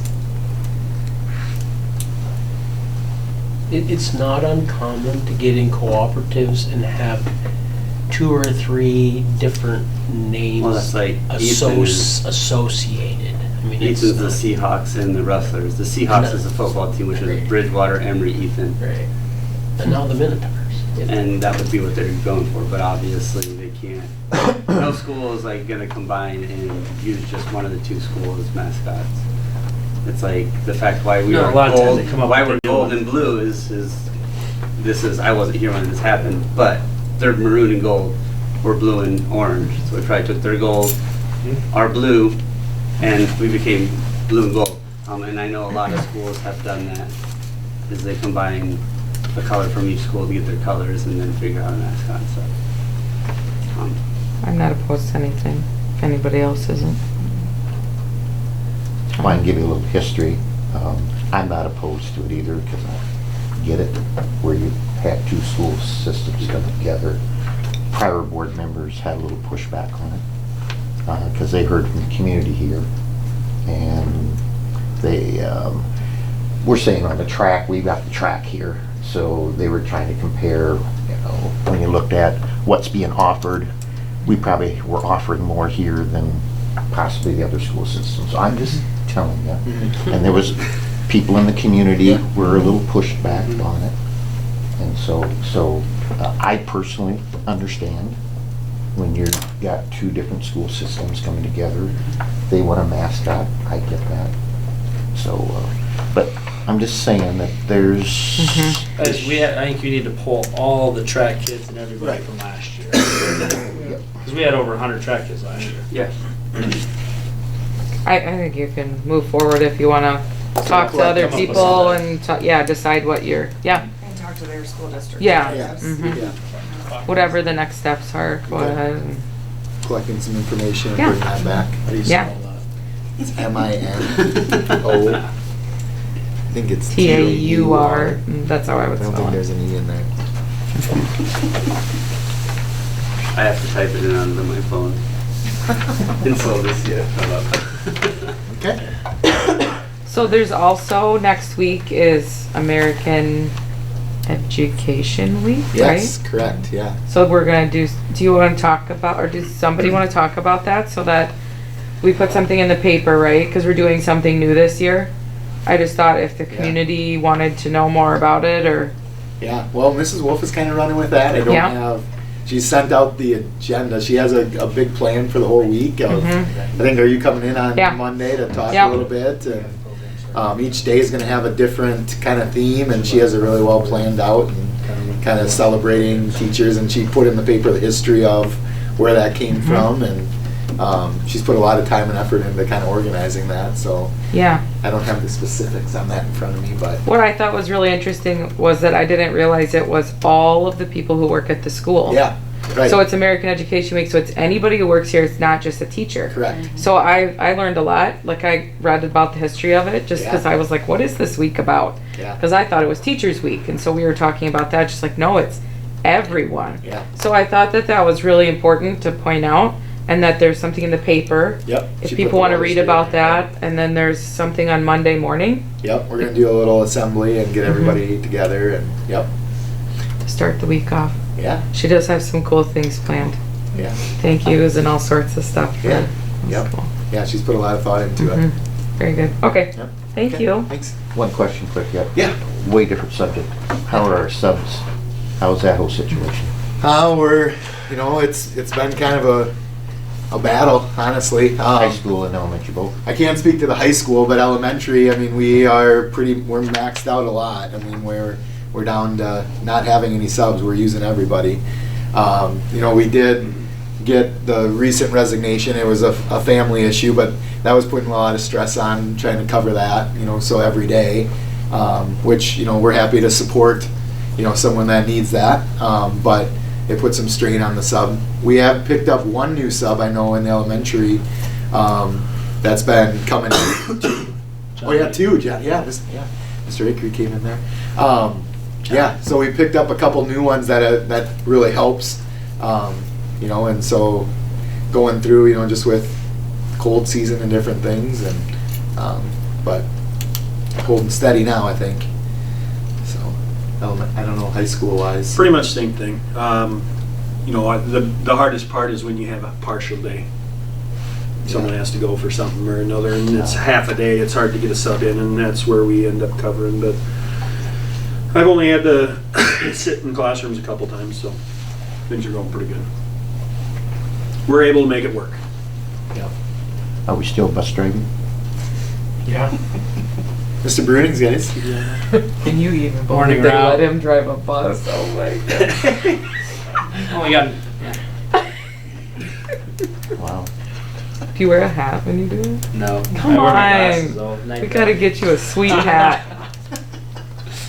I'm gonna find you a We hat. just can't find one. Bill's still doing the afternoon route as a sub of the one I took over help Crosley's position out. I'm the last guy to sub. I got a sub, that means we're out. He just calls and, what can you give me? And I give him the dates I could do it, and then away I go. You came here to get rid of that, and then you started doing it anyway. It is what it is. I mean, when he comes in and say, hey, I don't know any way to get the kids home, what am I gonna tell him? Well, don't look at me. I mean, Combine he's getting over, I think it'll help out. it will. Yeah. That was his big It'll lighten sub. the load a little bit. Get it through combining. 'Cause those Then guys, he'll have some subs. yeah, those guys committed to farmers to help Yeah. out. Well, thank you get- for all your extra effort to keep it going. So, All right. all good. What do you have for your report? Not too much. Yep, Um, probably. So if you look, keep going on your agenda here, so your discussion items, from that. I got a couple things. I heard you guys talking about your delegate assembly. Whatever happens with that, happens, guys. Don't get too worried about that on the 19th. 5-year capital outlay plan, I hope to in December bring you guys something on paper. Just know that we're working on it as an admin team to give you a list of suggestions. Snow days, we talked about that the other day. Principles, if you guys want to listen to this part of this maybe conversation, but because of COVID and the technology aspect of things and the approach to education and teaching and engaging students, what do we want to do with snow days? We talked about this as an admin team the other day, or last week. Past practice on snow days, I think last year, you got two choices. If you have a snow day, nobody does anything, and it's a snow day. Or if you have a snow day, then we're going to school in some way, shape, or form. Whether it's via home technology, using swivel, learning packets that go home from elementary's perspective. I mean, we talked about that. We felt it was, an important enough topic to bring to you guys, because one way or the other, if you have school, great. Just understand that it's probably not going to be the most aspiring learning experience that, because nothing replaces face-to-face, or if you don't do it, then there's gonna be days added to the calendar some way, shape, or form. So we wanted to bring that to you guys and for a little feedback. In my opinion, I'm at the far end of Southeast Electric's service. So, I mean, usually a lot of times if we don't have school here, guess who doesn't have power? You don't have power. And I'm between my wife helped me push out the driveway and everything else that goes with getting snowed in. It's really, really tough to wrangle but I have younger kids, you know. I mean, 8, 6, and 3 in the house. Sometimes just keeping the heat on and keeping everybody pacified. And yeah, I know it is. Rural Nimick. What do you do? But I mean, that's just my take on it. It's tough. It really is. And when you get back to quality, okay, well, are we going through the motion? I mean, there's sometimes some people aren't, some people are. I don't know. And I can't speak to that. I mean, I don't know. Adam probably can't to the greatest degree as far as, the engagement. Mr. Norton probably have to defer to you, or Ms. Leichner even. I mean, what does the learning experience look like on that, Mr. Kinder? I think the big thing that you have to understand is that it's going to be drastically different lower elementary to middle elementary to high school. High school wise, in a certain extent, it's not going to change a whole lot. And especially at that upper high school end, or college even, they already do it. I mean, how many online courses don't you take? My daughter is taking 2 or 3, even though she's up at college. So, that's the big difference. Your lower elementary, it's probably just going to be a packet of stuff that they'd sent home a couple weeks before, and when you get a chance, go ahead and work on it. Yep. When you get to the middle, upper elementary, well, then they might log in and have a few discussions for an hour total, and the rest is going to be something that they have there. At the high school end, they already have all their worksheets that are online. They have all of their books online. Teacher can get online just and zoom in with them quick and give a short lecture. If you got any questions, please, log back in and let me know, and it'll be a half hour's worth of time that, they might spend an hour a class, but they need to log in at the beginning of each of those class periods to get their attendance taken. So again, drastically different look. And, in your situation, if it was high school kids, well, they're probably out working with you, or you would be the one sitting at just telling them what to do. Exactly. Yeah. That's what I hope for. But, that's where it's hard to say exactly what that's going to be, because it is so much different as you move through. It's very possible. I know the high school, the kids like the idea and so do the teachers, because then we know when the last day of school is. There is no adjustments. That's the last day of school. And as we've talked, well, what happens on a surprise snowstorm or those sort of things? Well, one of the things we've got to get across to them is there is no such thing as a surprise snowstorm. You need to have your stuff home. So even if you go home on Friday and they said it's supposed to be 70 degrees and all of a sudden a storm rolls through, you should have brought your stuff home. And they can log on their phones to absolutely everything anymore and do absolutely everything from their phone. So there really isn't an excuse on that end.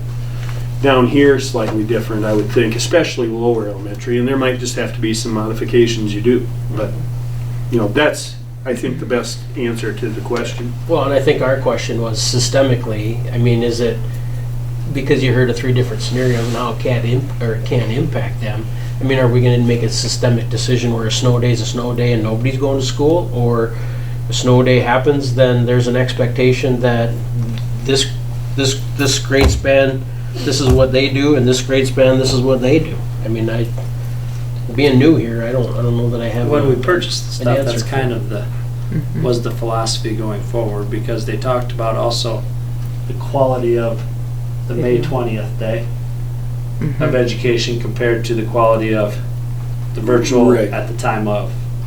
Yeah, your makeup snow day towards the end of the year a lot of times isn't very good anyway. So the quality of education, suffers a little bit. And you have the argument, well, if we take a snow day or 2, now all of a sudden we're behind. We're basically reteaching everything over because of that one day that they lost in between. you got both arguments. It's kind of like a 4-day, 5-day school week. There are good things and bad things on either side of it, and it kind of comes down to what you think fits the district the best. I wondered if we could survey just like the teachers and the students. Even the students, I think they're the ones going to school, and teachers are the ones in school teaching, what they think about it. Or, I mean, me personally, I would prefer to not have a snow day. That's just me. I think my kids would too, but because they want to be done with school when it's done, but I have older kids too. So that makes a difference in your age range. I think one of the things, just for as the new guys, to think about what we want our philosophy to be with that as well. And coming from a district that we scheduled, I think 4 flex days throughout the year in the last district I was at, just for the purpose of having our kids at home and working on technology, not because of a snow day. So when snow days would come in Minnesota, we were just, we practice this is what we do. But one of the things that was important to us there is that we wanted to use those days as an enrichment, where it's not you're giving something like a brand new concept, it's enriching what you have happening in your classroom. And so I think that is one thing to consider too with these type of days, is if you're not giving students brand new things, to learn, but it's more of a, hey, how can we dig a little deeper on something here? Or, with the lower elementary type kids, what are some fun things we can do with at-home learning that, aren't going to be like super taxing on the parents, but can still enrich what we've been working on? I think those can make a big difference too in how it's perceived from teachers, students, parents, that way too. So I think those are some thoughts that I would like to just, throw out there as well with that when you start talking about these types of days too. Another thing is, for anything, it's hard to do it if you do it once a year. So, teachers aren't just going to magically be able to pick up and use this stuff one day a year. Yeah. So if we had some days scheduled where they could actually do it and okay, well, the volume wasn't good this day, I need to do something different. We can't expect them just to do it one day a year and be done. Yeah, that's a good point. For my kids, I've got older kids too, and they can do it all themselves. Yeah. And we know when we're getting out, and I don't know, it seemed to work pretty good. For my family, Rick and I usually still work on snow days, so my kids are at daycare with 15 other kids, so that gets to be a bit of a challenge too. But if it's something that we can do after hours, that's fine. I think working parents are willing to do that, but as long as you're not having to cram a whole day's work in 3 hours. Yeah, right. And I think that's what I think is important. There's got to be, you're right, Mr. Schoenfeld, there's got to be some common sense to that. Well, Right. without a doubt. And maybe I'm just the whole COVID thing. 1 week turning, maybe I'm just a little bit jaded over that, so I think we all are. But one day would not. Obviously 2 weeks. Yeah. Well, 3 weeks, 4 weeks. That was a whole different beast. I do think it's a good idea to practice it though. Have some days during the year where they're doing something like that. At least the older kids, so that they're in the process of doing it. Yeah. And the only thing I just caution us to just look at is not everybody is going to be in the same situation. You might have some kids that are having to look after their siblings. Mom and dad are going to work. You don't know what these kids are put through if there's no school. I just tell us to make caution that just a little bit. Yeah, I think with any of that, even as we talked about it last year, even at the high school, if they log in, they're present. Now, they might have to go and run outside and do something. They might have to take care of their siblings. They might have to cook dinner. They might have to whatever. But that's, your attendance thing. And then just be flexible, because some kids won't have electricity. Some kids won't have internet. Most of them do. And I know that was one of the things we surveyed when we did the COVID thing, was how many people need internet. And I think we come up with like 4. And, we made things work there. But yeah, that's always one of the, and same thing with staff. Staff also have to dig themselves out, also have kids to take care of, also have, so there's that understanding that has to be there on both sides. That's why I don't think you expect an hour and a half or you know, the normal length of a class period. You log in, but then you do a few things, and then here are some other things to do, some enrichment things and things to add on. So. I think it could be a good tool, you know, if used in the right. So what directive are we giving the staff? Somebody summarize what I heard. I think that we agree that not having a snow day is okay. Do we want a survey, or do we feel like we're good with just saying that ourselves, or do we want to ask teachers? Do you guys feel like you have a good feel for 50% or more wants this, or what do you? Me personally, I don't think I have a good feel of where our teachers are at. Yeah. I haven't really talked to them about it. Yeah, I think I do, but at the same time, I think a lot of the staff are just tell me what to do.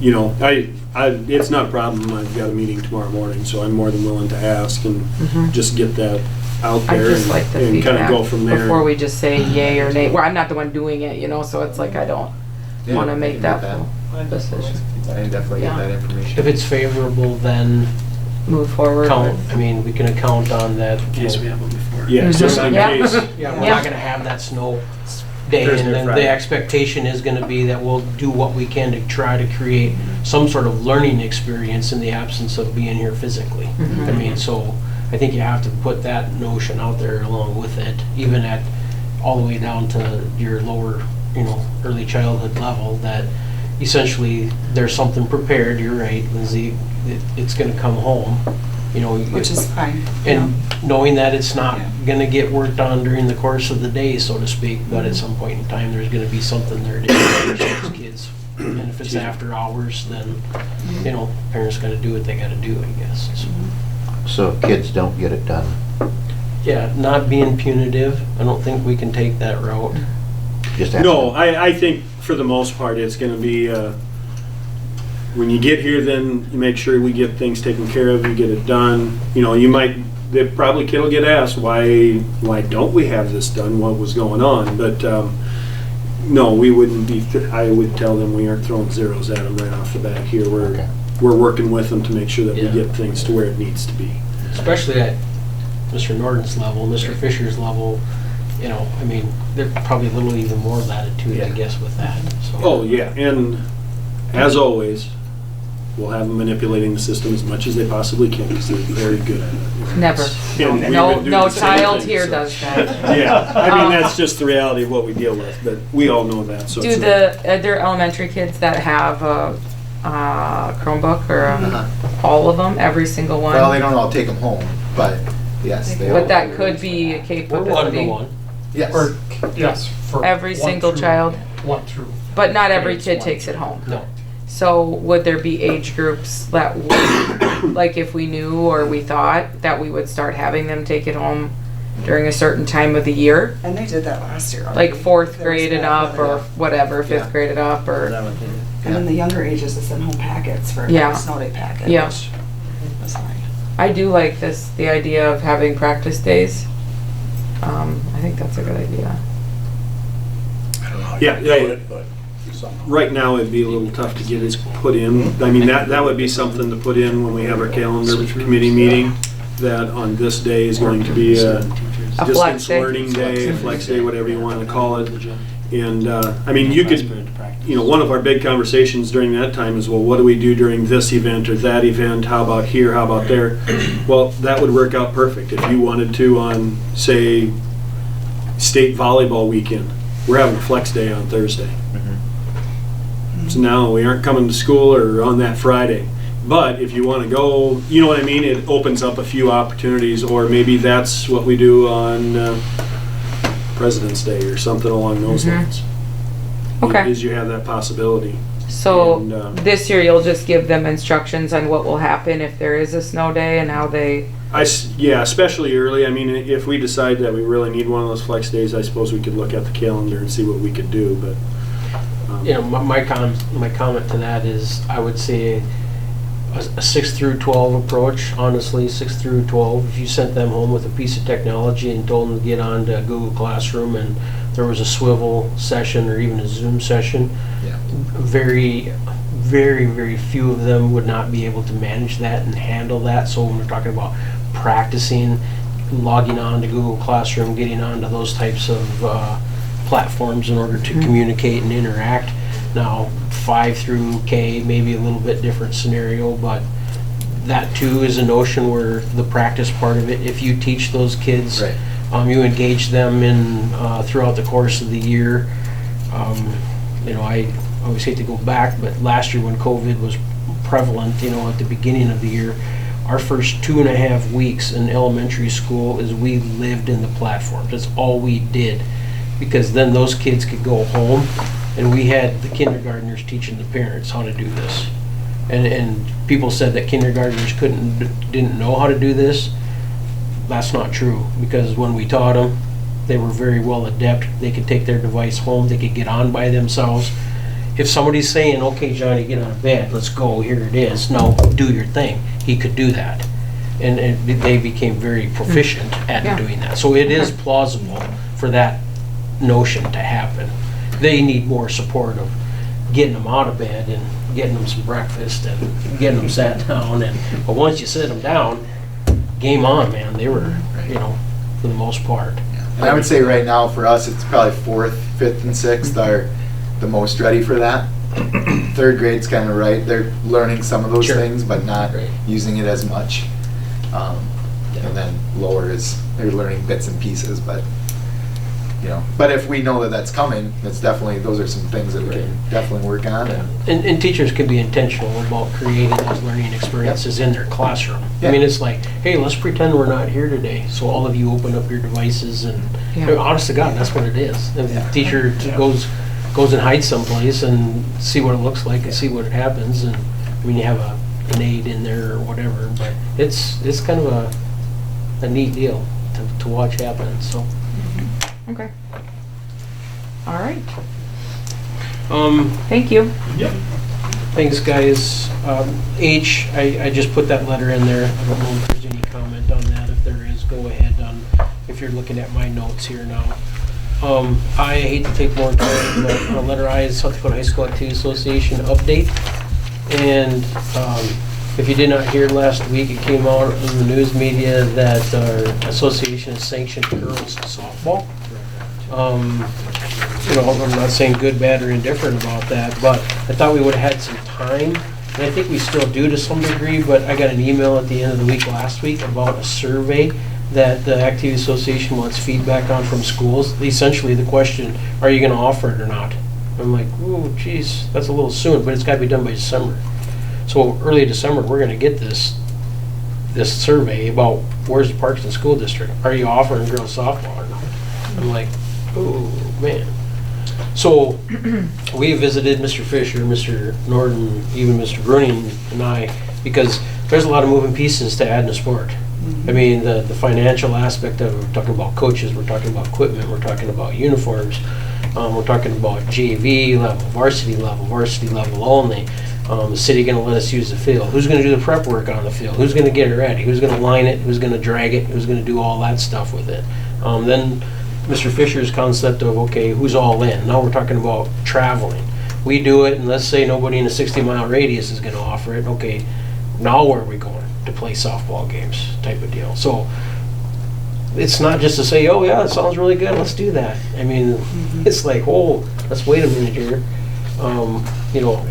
What's the hidden obstacles here that we have to consider? So I suggested to Mr. Fisher that the best way to do this, in my opinion, would be let's get the 6 through 11 girls in a room, explain the whole concept, not every one of them, not just those interested. I want every 6 through 11 girl in here. Here's the notion. Here's what's coming at you. Here's an opportunity for you. Give them a couple days to think about it, and then give them a survey. And then once we get the survey back from the girls, and let's find out what the participation numbers potentially look like, then I think you guys can make a little bit better informed decision about whether we should be doing this or not. He did not give me a timeline on December as to when that survey needs to be filled out. I think we'll be able to have a board meeting in December and have the survey come in order to respond favorably. Now, just because you don't, maybe you do it, maybe you don't, but if you don't, that doesn't mean that you can never get back on that track. I mean, you can join or create any sport if you didn't have it at any point in time by the bylaws, the activity association. So it's not all lost if we don't think it's in our best interest to do it for this fall. And that's the other thing, the activity association does not know until January. The Board of Control will make a decision. It sounds like to me that the AA, because of their club aspect right now, greater majority of them have it in the fall of the year. But giving the latitude to the lower or less ADM schools who choose to do that, of maybe a fall or a spring. You know, so if AA is going to commit to the double or the fall, maybe the other classes commit to the spring. It just kind of depends on where, and I think that'll be part of the survey as well. But they did say they're thinking that Class A and Class B would be spring in the right. Yeah. So, but in either way, fall of the year, if it does, you're competing against volleyball. Spring of the year, if it does, you're competing against track and golf. So that's why I thought it was in the best interest to maybe talk to our kids, the girls, about it first and let them know what the options are and then get their feedback and go from that route to make a decision. So, but yeah, I just, if you hadn't heard, I wanted you to be aware, and I thought we were gonna have some time to make a decision, which I think you do. But when he told me, or he sent out the email on Friday, I'm like, geez, that was kind of sudden. You just did it on Tuesday and you want to know by December if a school board's going to commit to offering softball or not. So, but two other things that weren't in your notes that I got here, and it's nothing that had to be on any agenda, but so say the girls are fortunate tomorrow night. Okay, then we're looking at what are you doing with school next Thursday and Friday? Because it's in Rapid. I talked with Jill a little bit earlier, and I think some parents got the numbers down to a T, and it sounds like, you know, if they're fortunate enough to win, that, you know, our seeding there is going to be probably at the lower end. We're looking at an 8 seed, a 7 seed, and if you're lucky, you know, so now you're probably in that earlier bracket. Well, it all depends on how they draw it out. Sometimes the 1-8 is in the morning. Sometimes it's the first game. Usually it seems like it's the first game in volleyball. And it's in volleyball. Yeah, it Basketball, does seem like I don't know. Fluctuates. And the problem is you have all three classes going on at the same time. Yeah. So they're all out there. It's this holistic approach. So, but what are you going to do? Does it involve everybody? Not necessarily. Are you going to hold school and give them an absence? It's an excused absence, but bottom line is that they're absent. You know, if to allow people to go. I don't know what our staffing situation would look like as far as the number of people. You know, we're running a little bit tight on subs, but can we get enough people in here to hold it together? Or, I don't know. I mean, I know there's a lot of unknowns there, but it's not something that I want to turn around on Wednesday and Thursday of this week and try to make a decision. I mean, I want you guys to put some thought process into how we're going to go about doing that. And if you do allow school to be dismissed, okay, 2 days that were on the calendar, no longer on the calendar, when are you going to make those 2 days up? Now, are there other days in the calendar to do that? Potentially. I mean, I think we have Martin Luther King Day off 2 weeks after we just had 2-week vacation. So that'd be one. I think the calendar committee, when they do the calendar, Mr. McKinnon, you probably don't know this, I mean, I never told you earlier, usually they always stated that it's going to be added to the end of the school year. Automatically. They don't, well, like, whatever. I mean, our philosophy in the past has been, not saying it has to stay that way, I just don't know if that's kind of how the calendar committee has operated in the past. But the school board can decide, correct? Yeah. We can change it. But because of scheduling trips and vacations and everything else, is the reason why. Yeah. If you guys had any ideas or thoughts or opinions on if they're fortunate enough to win, which I hope they do, then you have this decision to make in front of you. Yeah. Whether you're going to have school or you're not. Now, if they end up being in the night session, which I don't know, then you could go to half a day on Thursday and then give them Friday. I mean, you could do that. I mean, how far are you from that? Are you 5 hours? 4 hours. Four? Good for, I mean, how I drive, it's probably 3.5. On average. You know, so you can still get there, plus you gain an hour, right? So. Could we say right now, Friday for sure? And then decide depending on, can we do that? Depending on where, if, like, obviously this is pending on if we would win, but. Yeah, right. Could we do that and then say depending on where they play on Thursday? Do we have to have a motion for that? Well, you're changing the school calendar. You just told me that it's. Yeah. So you're saying hold school on Friday for sure? Not have school on Friday for sure and then decide later on Thursday. And then that day would go to the end All of the year. contingent of whether they make it. Yeah. Day of the week is May 19th. Tuesday? I just kind of feel like we're making a lot of changes to the calendar. You know, a lot of the parents with daycare. Yep, we did your in-service and then tomorrow. Thursday. Take the bail a little bit early. Yeah. I get it. Yeah, and then on the same token, you know, we're gonna cancel school, but then we're gonna have a snow day. We just talked about this, you know. I mean, that's just, I mean, my take is, you know, once again, I have younger kids, so I mean, everybody's in a different boat. Daycare is a bugger, you know.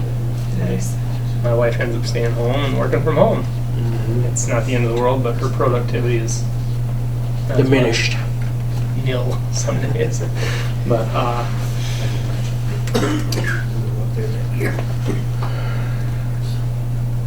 do you think we have the staff to actually hold school?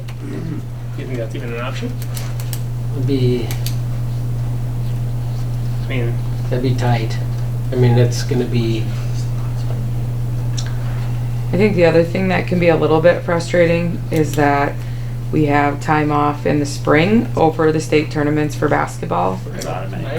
But then for volleyball, like, oh no, we don't care. We would have let out for the dome, but just stating the facts here. no. No, that is a very good I have a kid on the volleyball team and this is all I hear about, so. No, I agree. That's not fair. And that's something where a calendar point, like you just talked about, that it's more intentional. You take a look at those particular events, and if you're doing stuff like that in the spring, then one of your days, I mean. Like a flex day. Yeah, I mean, you make sure that you get that addressed in the calendar for the upcoming year, right? I mean, we're kind of we're reactive right now. I mean, I don't know what else to do there, but other than be reactive, but. Well, May 19th is a Thursday, if that makes a difference. So if we add a day on it, it'd be going Friday that week. Right. Yeah, you finish the week. I mean, you just finish the week and be done with it. So, not unheard of, not uncommon. Been done a million times. Yeah. Can we just do Friday?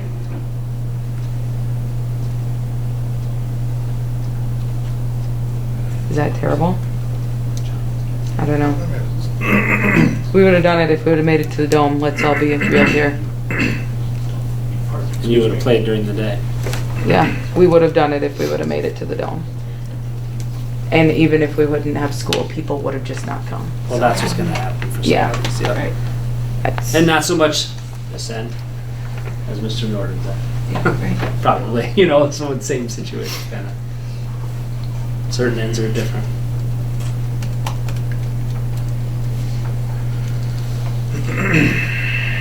I get everybody's concern. I mean, I get what you're saying, Matt. I get what you're saying, Jill. I mean, I do. I don't know. When you look at the grand scheme of things, is how many people are going to be attending the event. And when I look at it from an elementary perspective, I would say maybe 10% of that student population would have the opportunity as from parents to go. Because it's all the way in Rapid City. I get it. It may feel a little closer in Sioux Falls. It may be a little bit different story. But are you making a decision that's disruptive to the learning process for, 80% of your student body? I mean, it's kind of maybe not a that's not the right way to look at it, or, I mean, it's one way to consider looking at it. I mean, who are we disrupting and who are we trying to serve? But I get it too. I mean, you're right. I mean, there's no doubt in my mind if we were playing 9AA and it was 11 o'clock or even the 1 o'clock game from 3 days from now, there would have been no school and all that. So you're looking for a compromise. I mean, you have one suggested there. If they win, Thursday, You can choose to go if you want on Thursday and have school on have no Thursday school on and Friday. And have none on Friday. I mean, there's a compromise, I guess. So, and then your dad in 1 instead of 2. And then the days in the spring of the year where you have 2 Fridays, are you hurting anything like that? Let's say one of the teams does, one team doesn't. Then if you knew ahead of time, I think you can. You do. You just dump the 2 days on the week of the boys or the 2 days on the week of the girls. I don't remember if that's decided yet in your boys' program the week prior. It is, isn't it? You already know whether you're in or you're out, right? Yeah. If I remember right, that's The week before, yeah. The week before. Yeah, yeah, the week before, Kind of like this. It's So- about a week, 7 days you have Yeah. before you go. So you're not impacting that. I mean, you could still make changes to that and you're not losing a day of instruction on that part. But yes, you are losing a day of instruction. You're going to get it. So on Thursday, is it generally the games played in the afternoon and evening? There's usually like an afternoon session and an evening session. Starting at Starting at 1-ish or noon. Yeah. I think. They typically, so they've kind of bounced around, but it's been a noon. And how this whole process is going to work is you have 3 classes out of there. That's what And I think they have intentions of playing all the way out to 7 and 8. So you could end up, I mean, if you end up in the loser's bracket, you're going to be playing some really weird times that aren't traditionally associated with a state tournament. I mean, it may be like a 10 a.m. game. I bet Friday will be morning games, maybe. Essentially. Yeah. Yep. But Thursday won't. They won't start, I bet. Depending on how many courts they have going and all that. Well, it's in the monument, from what I understand. I bet you they'll have They're 3 using courts the other going part at a of the ice time. part. Huh? I don't know where. Yeah, I've Well, it's in the new, it's New in part. the new, Oh, the new part. the brand new. I bet they'll do it like they did it in Sioux Falls. They had 1 court going in one and 2 going in the other. And they were able to play all 3 classes at the Oh, exact same time. Exactly. So then they still had their afternoon and evening session. We went to it that year. We just went to watch, but it worked good. Pick what class you wanted to watch, and are we okay with this? Yeah, if that's what we need to So do. what are we doing then for sure? No school Friday, still hold Thursday, and then if people want to go, they'll just be absent from school on Thursday. Pending they win tomorrow. Yes, pending they win, yeah. Yeah, I mean, it's a sacrifice that, I mean, it's not a sacrifice, but a compromise. Mm-hmm. I mean, you're holding 1 day in session and, Yeah, we'll okay. do the best we can to hold it together for that day from a substitute perspective and shuffle some chairs in the Titanic, I suspect. We'll do what we can. We'll get it done. We'll get it done. I mean, if we know that we would play maybe until Thursday evening, could you have school till noon and then dismiss? Good. Yeah, that's what my suggestion was. So you're not denying anybody that opportunity either, but then now you're cutting a half day too, Right. where at least this one you're hanging on to a day, but you're taking a day too. I mean, that's why I bring it to you guys. I don't want any part of this. Well, whether it's boys or girls, when you get to the state, you don't have school, you congratulate the kids, and the school is supposed to support and the community is supposed to support it, so if you got school, that isn't gonna happen. So Yeah. I think you gotta be consistent, Mhm. and you're right, if we would've went to the football, we would've not had school. Right. So let's go to basketball, we don't have school. Mhm. I think that just moving forward though, this is something that we should definitely look at as Yes, far for as the player. calendar, absolutely, Yeah, I for mean, the just- calendar, yep. I mean, we'll be intentional about making sure that those days are accounted for in some way, shape, or form. And I know it's, I think it's not rare, that's probably not the right term, but at least planning for it. I mean, you're always hope to be competitive and have an opportunity, so, I mean, if a guy can be a little more intentional about your calendar and structuring that, so, you know, it's not such a heartache decision to make in the future, so. Okay. All right. Do you have anything So, else? we need a motion for that?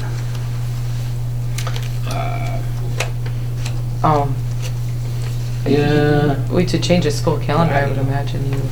I mean, we did, I don't know that I think we did in the September meeting for that October Friday. I think we got out in front of that and made an actual motion to amend the school calendar. I suspect you could do the same thing here. You don't on a snow day.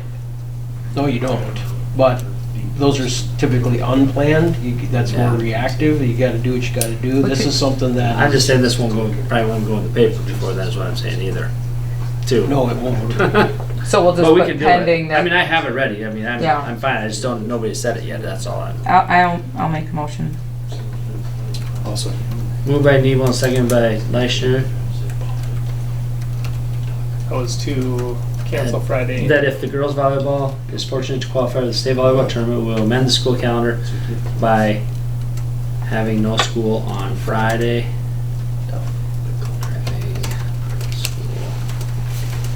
Friday, what's the date for that?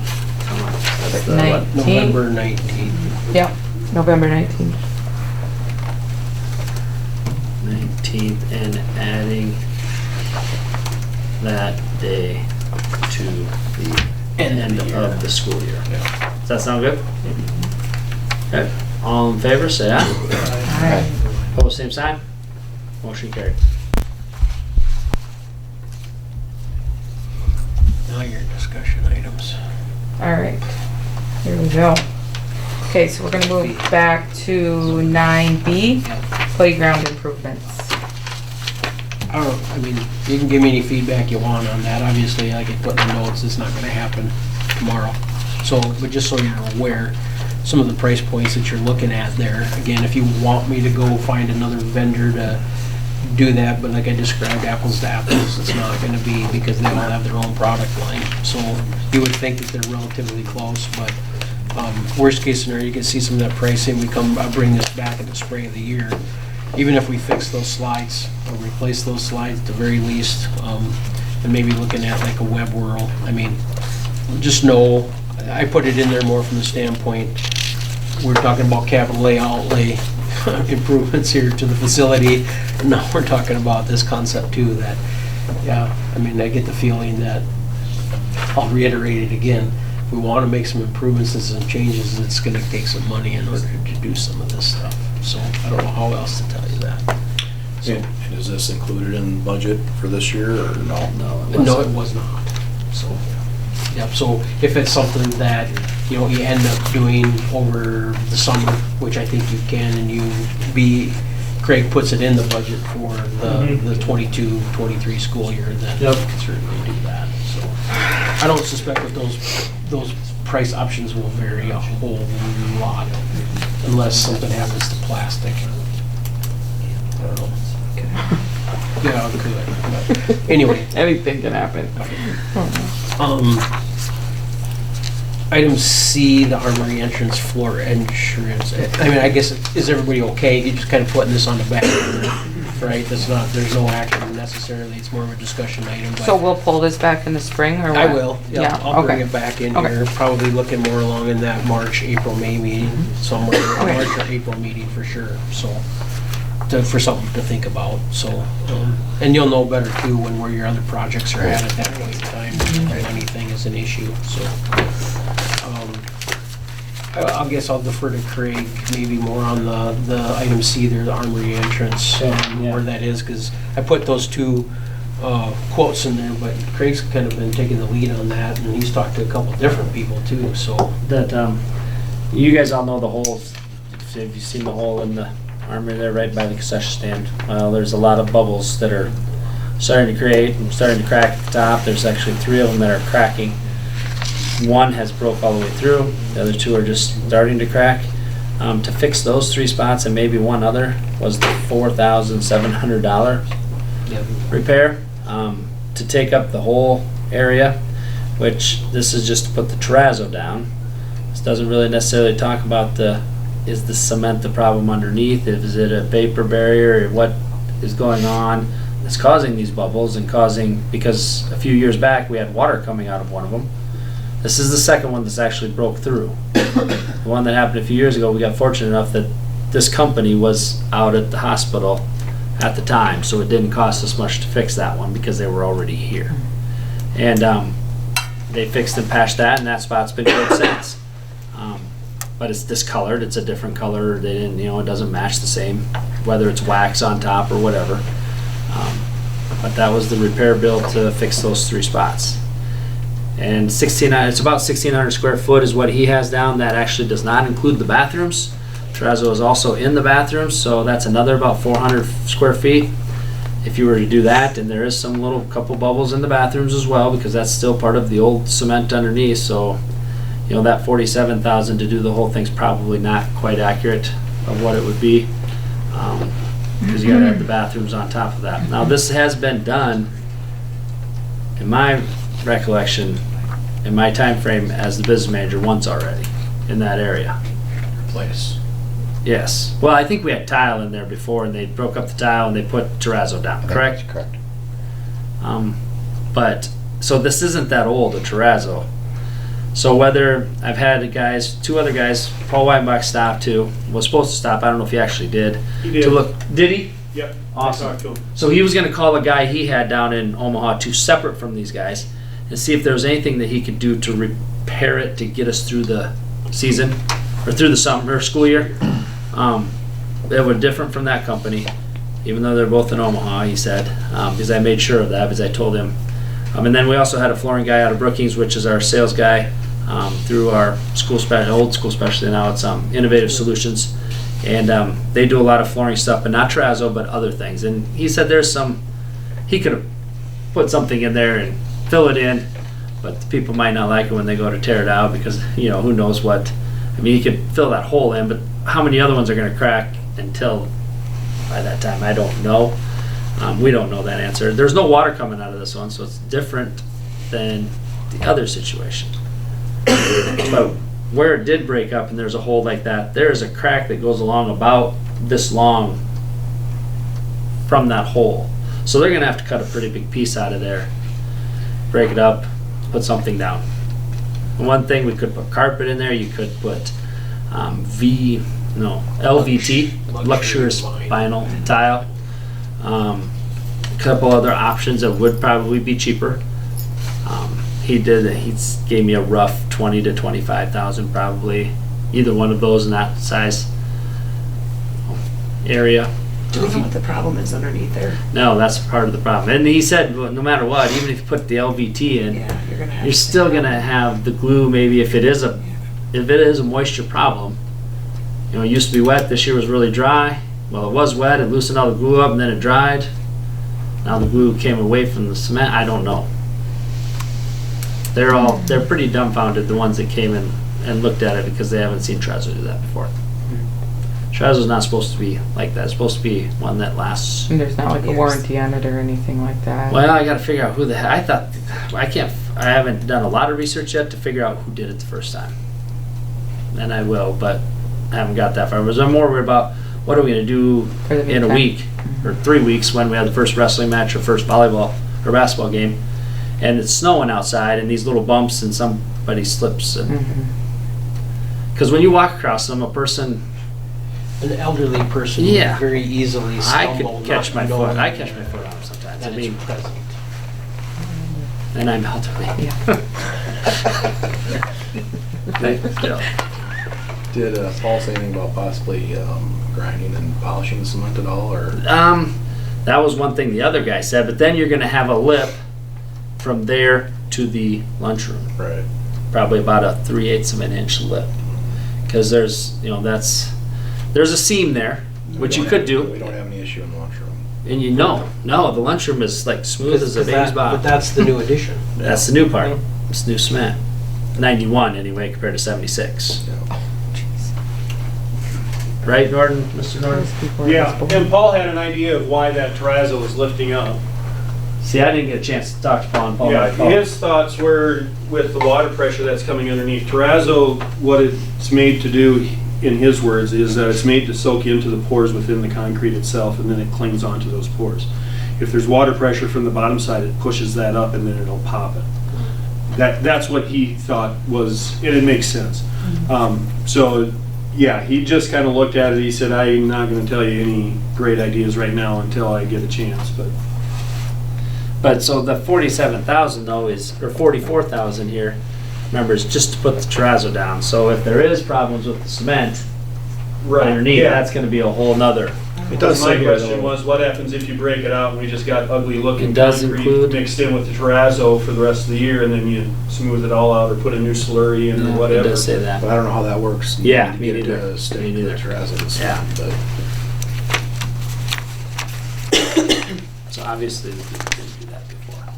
What was, did you, Let's see if I can there was find like a some disclaimer stuff. there, or what? Well, the last, number 7 of the note said that Includes- includes installing a moisture vapor membrane over the existing concrete. That's the 44,000 bid, it's number 7 on there. It says that, but whatever a vapor membrane would consist of, I have no idea. An epoxy, or is that a? Our terrazzo, there's different types of terrazzo though too. Because there's epoxy based and then there's actual cement based, I think, right? Is that the right terminology I've been told? Ours is the epoxy based, not the cement based. Because we've also looked into talking like kind of the hospital did, where you don't have to wax the floors anymore. So that's the reason I know some of this is Dave Dorney's been working. We talk about maybe just taking and stripping all the wax off, and you buff it and shine it and put something else down every so often that you wouldn't have to wax it every year, and prep wise. And that's why the guy needed to know what type of a terrazzo we had. So there are different types. And the hospital might have a different type than we have. So just listening to you, I think we ought to just repair and get by this year. And it sounds like we need to do some research. Because we've had a problem with that since I've been on the board. It doesn't surface every year, but it's been a problem. So you're gonna try and figure out who it was last time? I'm gonna, yes, but the 4,000, I'm gonna see what Paul says. If he can do something where it's just maybe not $5,000 to fix a little hole like this. It's got to get fixed. Even the Yes, it does. Even the Brookings guy, I think he had an idea, but I'm trying to hold his feet to the fire. I've worked with this guy for years, and he's kind of like trying to catch the wind. But if we can get him here, He says he has a couple jobs in Menno and Mitchell in the near future here that he could just swing by and he can do something. pour some stuff in there and smooth it, cut it out, fix it, flatten it out. It wouldn't be terrazzo, but whoever came in and broke the terrazzo out the next time, he said, might not be the most appreciative of efforts. what we did. And maybe there's something else, but I mean, my years on the board, I've been told as a board member, we've had a water problem there. Period. So until somebody get underneath there and pull that whole thing up there, a big chunk of it, and say, this is our issue. Right. How do we fix this? I mean, and they're gonna have to drill into the cement in different spots. The way I was understanding, take samples of it. do a core sample. Yeah. That's the way I understood. But Anyway. I agree. I mean, I'm more concerned about these little pockets that are heaved to the point where if you're not paying attention, you're just walking along and you're going to catch a toe and somebody's going to go down. And during volleyball, we tried to make sure we put that railing or the stretch band that we put out there, we put that over the top so people are walking over it. And during the school day, we have orange cones over them right now, so that the one that has a hole in it anyway.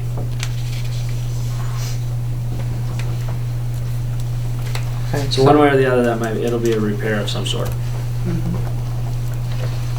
We bring it to you because it's a pretty extensive amount of money, so it's just so you're aware. So what do you need from, Nothing right now, Okay. it's just information. It was Okay. just a discussion for you, is all. Okay. Item D. We have Apogee. Yeah. Did everybody get your packet? Questions on Apogee? Did they? Okay. The window, I had an opportunity, I mean, we could have, I think Erin was on earlier, she was waiting for us, but we got sidetracked, which is fine. If you have any questions on Apogee, essentially what we're talking about there is a new web host.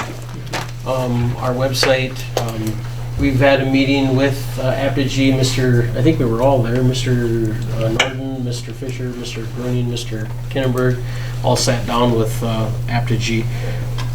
And it's an investment on the front side in order to restructure that, but they create an app for you. I mean, I can show you the app that, this is a company I worked with at MVP. The app that goes along with that. I gave you some suggestions if you look at some of those websites. They're very similar. You still can design it to look at it like on your own. I think, you know, my opinion of doing this, why we would do this now, for one, Blackboard, the renewal's coming up. Mr. Kinnenberg, if you help me a little But bit. not only that, the website that we're using right now in January will be obsolete. They will no longer support it. So they do that because they want you to continue to upgrade every so often. And we have looked, you know, when we first went to this company, we also looked at the app on that, but it was a pretty real expensive one, especially when they're first coming out with the apps. And so, like I said, we're gonna have to do something anyway. I mean, it's either whether we go with an upgrade. I don't know what the cost would that be yet, but I just know that in January, that template that we're using right now will no longer be supported. Help me, Craig, if you remember those guys. I think the initial investment on the front side, one-time setup fee, 75, 78. Well, no, between 7 and 8,000, right? Between 7 and 8, yeah. I remember right. And then So you told me to an grab annual the seats. an annual renewal fee of like 5. Was it 5 or less than 5? Tony, do you remember? Was it that much? But what do we? So that takes care of. I mean, we would all our our messaging that goes out through Infinite Campus now. I mean, we wouldn't have to. That's an add-on. That's another. I don't know what that price is. $500-600 a year is all for that. But what's your annual subscription to Blackboard? Yeah, that was going up to, well, it's going up now. It's going to be 18, I think, is what. 1,800, yeah. So you're about 2,600 is what you're doing on that part of it. So you're looking at about another 25 to $3,000 a year if you upgrade. If you go to Apogee. One-time investment of 75, but then it's going to cost you another $2,500 a year. But there's also more things to this Apogee than what we had. It seems like The big thing is going to be your apps that you have on your phones that you don't have right now. So, what drew this to me, I think 2 years ago when we were up there, that school board was very adamant and they were after me for 2 years, fix this. And I never really found a viable product, I thought, in order to fix it. Well, you're right, Lindsay, it's a one-stop shop. So I can log in, and it's called ThrillShare on the backside as an admin. I go in, I want to put something out there, and once I put it in there, I click a button. It goes to Facebook, it goes to Twitter, it goes to, what's the other one? Instagram. It goes to your Facebook page, your school Facebook page. It can be sent out to your information. You can get it on the app. You can get it on your phone if we push the right button. But the simplicity of it was like, thank God. I mean, I can do it. Right. I mean, they wanted me to do all this stuff. I'm like, when do you want me to do all this stuff? Because I don't have time to do this stuff. But now we can go in, push a button, and it goes across. It goes across. You could do it while you were driving the bus. Yeah, right. Thanks. Come on. It's just as simple as looking at this. You know, they've got the calendar, the dining menu. Instead of looking at 3 different sheets of paper, I get in the folders. You know, it's exactly. And then I've got to find daily data. Yep. It's just a lot less clunky. So here's, and if I push that, and then this essentially mimics or mirrors the website. If you looked at Mount Vernon's website, I mean, you're gonna see all these same opportunities to then start drilling down, and you can get all that stuff on your phone from the app. So, I think parents would appreciate it more. I would love for the calendar just to be correct. Yes. That would be amazing. That's what I would like about it. And I don't do the calendar. Don't I know, worry. I was generally I'm not looking a at you, boss. but I know that you don't do it. Yes. but they can marry the calendar, Right. however, whatever, we can adopt their template, or they can marry it to just about anything that you currently use, whether that's a Google Calendar or whether that is in some other platform. They can do that and make it synonymous, it's seamless, so.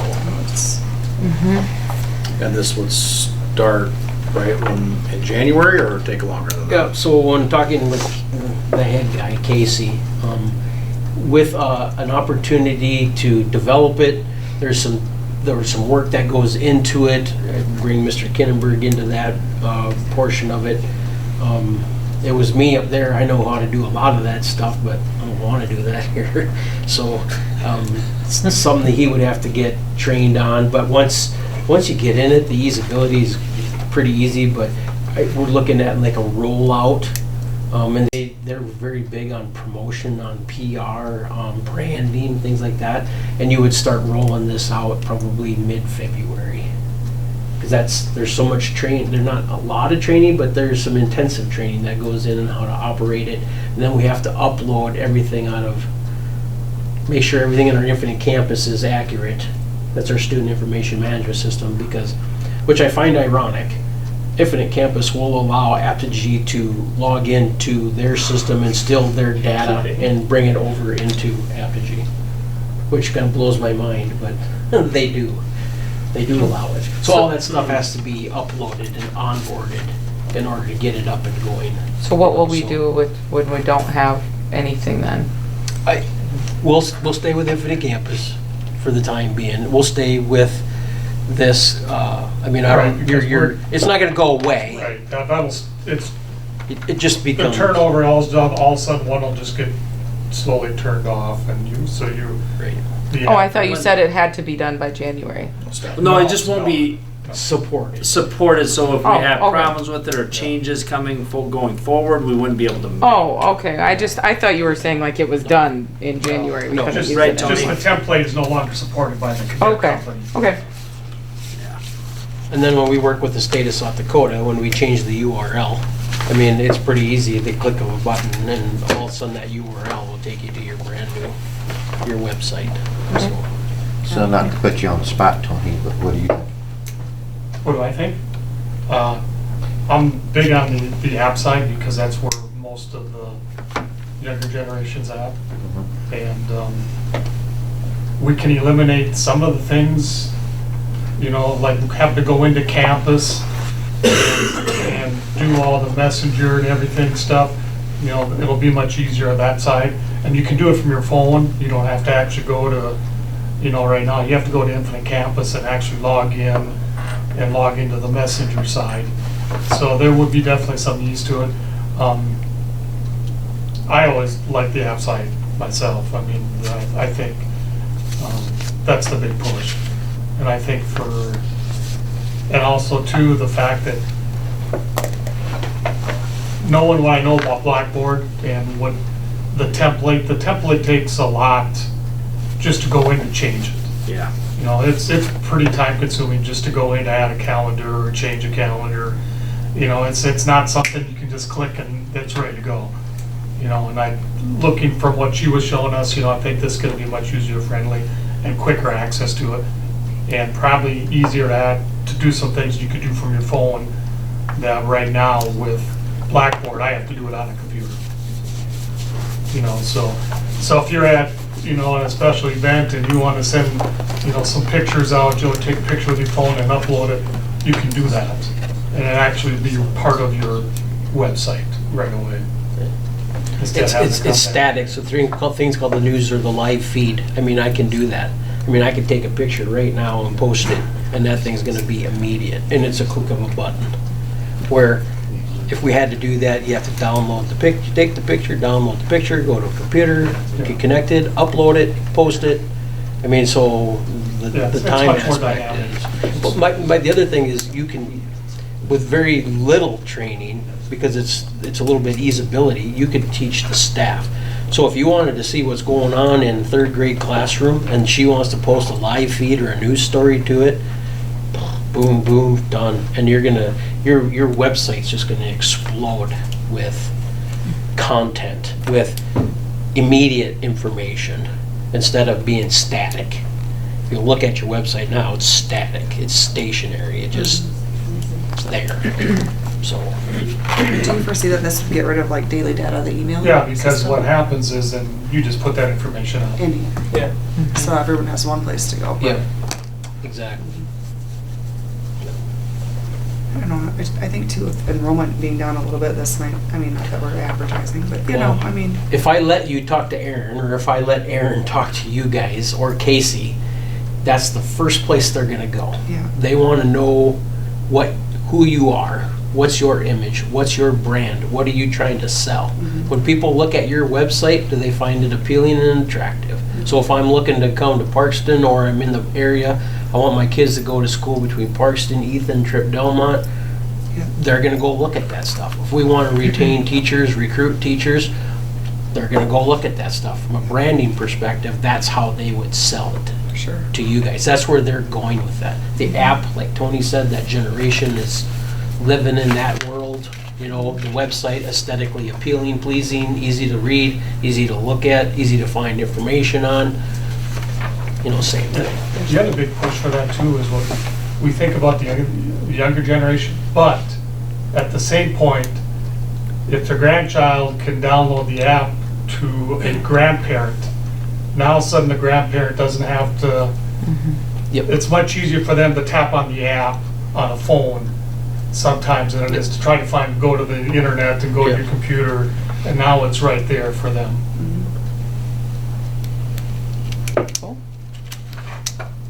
But again, it's an investment. Spending money. Loose term of the word investment. Yeah. Well, either way, we're already spending money for certain things that it will all combine into, correct? Yeah. So it'll look better, it'll be easier to use, we'll be able to get more information. I feel like that's what everybody wants, so I don't know why you wouldn't do it. It sounds like a great idea. Yeah. Yeah. So we need a motion to approve? Or are we good? Do you? Not necessarily. We can move forward. We just keep moving forward with it because it's going to be a while. Because essentially, she'll send me a contract. So that will pop up and then later. we can approve that Got contract. it. At that Okay, time. perfect. Yep. All right, let's move on to E is music booster proposal. I'm going to defer to Mr. Running on that again too. So the only reason I'm telling you guys this is it's nothing too major. They contacted me about possibly entertaining the idea of taking the band, well, is it Music Boosters now? Not just band, correct? Music Booster account. They have an account with money in it. And they aren't planning on going on a big trip in the near future, 4 to 6 years, they say. And taking that and combining it with what the band student account is now. The only thing is we got to meet with them. And we need to go, they're having a meeting tonight too again, and they're gonna invite us to come and we can, because I told them, if you do that, you're kind of giving up your rights to that money and what it can be used for, because the student accounts are student accounts. The student raised that money. The students are supposed to sign a voucher every time they write a check for something. The advisor has to sign it, the student has to sign it, Mr. Norton has to sign it, and then I get it. And I told them that, and they didn't realize that. So I don't know for sure if that's gonna, but they're working together with the band people. This was the main thing that I wanted to point out too, and we're trying to come up with the better system for them, because the way, the money that is in the band student accounts now, it was per student. They had it broken up and they kept track of it. Well, a lot of those people are gone, and there's money there associated with names that are no longer around. They graduated and because they didn't go on a trip or whatever. And plus they have the trailer they want to get rid of. I wanted to bring that up to you tonight. That blue and black trailer out there was the one that the band boosters who purchased those trailers and donated them to the school. We've been paying the insurance. We licensed it. I mean, not that you have to do that every year, but for a school district, that's nothing. It doesn't, but we have been paying insurance, and they've elected to get rid of the blue and black one currently, so we will be selling that. I didn't want that to be a surprise to anybody. Anything else with that? It was more just about, they approached us about possibly doing that, and we just got to come up with the logistics if they really want to do that or not. Or cubics, both of them have a very significant balance in there. And that leads into the fundraising. If you're not going to be going on a big trip, what do we need to be with that issue and everything else going forward? But we will be meeting with probably the band booster account after, or music boosters after tonight, because they were meeting at the same time. We're going to have to meet on a different night because they always meet the same night we do. They said. So that's all that was about. I think the main concern there is them giving up access. And I wanted to know that up front. I mean, I don't know if we can combine them and still let them have any control or say. Because now those are custodial accounts, and if we're making the decisions, then they shouldn't be in the new rule is they're not supposed to be in trust and agency accounts anymore. Then they have to be in your general fund account. So then we would have to track it there, because the students are no longer making the decisions. So you're moving the money out of the student account? No, they wanted to move the money out of the music booster account into the student account here at the school, is what I was told. Which then would change the rules. It would change, they wouldn't have any control over. That's not what I understood, so maybe I could have lost in translation though too, but yeah, I don't know. That's where we just gotta get Right, because together that and doesn't talk. make a lot of sense to move all their money No. into the student account. But the student account has more money than you guys. Right. Oh, don't bring me into this. I'm sorry, the music boosters. Don't bring me into this, he says. I'm just saying there's a large balance in both of them, and both of them don't have anything to spend it on right now. And they just kind of want to, I don't know, they're just getting organized. It's a good thing. Yeah. I just want them to know, I don't know if we want to give them the student money either. That's. If that is the way they want to go too. There's just a lot of money in there that students aren't there, not there, or, and I don't know that's been kept track of that well with last couple of years with all the turnover. Exactly. And, Yeah, I was just going to ask, who know, keeps track of that? The band teacher did. Right. So is there's like a checks and balance system? That's Well, somebody, as far as what kid has what dollar no, amount? like, is there somebody that's double checking that that there's always somebody double checking the amounts? Not that anybody would do that, I'm just asking a The question. money that's in the account gets, that's why there's 4 signatures on each of the. Okay, that's what I was each just of the wondering. checks. Like, it isn't just Each one of the- person no. in charge of it. No. Okay. What we're talking about keeping track of is on a per student basis. So like when they do a fundraiser in music, or the band group would do, is if they sold butter braids and Johnny sold $1,000 worth, Johnny got $1,000 Oh, okay. to his account. Okay, I see. And they kept track of each kid that way throughout their 4-year career. And if they didn't have the money raised, they had to chip in. Yes. And then there's people that raised more than what they needed, and that money is just there. Correct. So that's just not a simple answer there. So if it was $1,500 a person or a kid to go to Disney, well, I only raised 1,000, so I got to come up with 500 somewhere. So, but some of these kids have graduated or gone, Yes. so then, And some of them never went on a trip. Some of them might have raised money their freshman and sophomore year, and then quit band, and didn't go on the trip. So then all that money's sitting there. That's when you look at your financial report. This is all part of that 98 or to 100,000 in the trust and agency right now.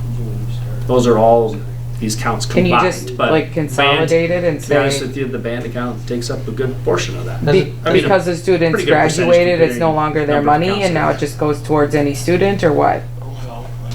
No, that's why they have so much. Because they've never allowed them to like just turn it over and say, well, that. I don't know. I've never seen that student list. Nobody's ever checked the student list that you're talking about. Why not keep track of what the amount that they say in there? Let's say it's 15,000. That's the amount in there. No one's like, I've never asked for, and nor do I need to see. Johnny has this amount on that 15. Sally has this amount. Yeah, I don't care. Well, it was pretty standard, you know, for a while anyway, to go on trip every so often. It was, every 4 years, yep. Well, they've kind of gone away from that now, but they haven't stopped the fundraising. So there's some of those kids that have done a lot of fundraising for, 2 or 3 years and have a pretty good chunk in there that if they're not going to be able to use, we need to decide what to do or what, is it their money or whose money is it? Well, we can't turn around and write the money to the kid. Right. That doesn't fly because they tried to do that in Platt with the account when they got done as seniors. They wanted to just write a check from their senior class to themselves because they didn't have prom or whatever the year with COVID, and they didn't get to use prom, so they didn't get to use their money. So they wanted to go and give them all gift cards to. They even were talked about trying to sell city bucks, Platt city bucks to each of the kids. And Department of Legislature, no, you aren't doing that. You can't do that. Can they donate it? Because it's not, Put it back yes, in- it's the student's account, but student? it was Yeah, raised could the to student say, I'm donating what's for the left over music. back to the fund, or? Which I thought. department too. So they don't allow that to happen. So that's why I'm thinking you're not getting to be able to take this money out and just write it over to the music booster account, I don't think. I know in the past, because every time that's come up, there's always been leftover money from this kid or that kid. Some kid raised $3,000 and it only cost me $2,000 to go. That always rolled back.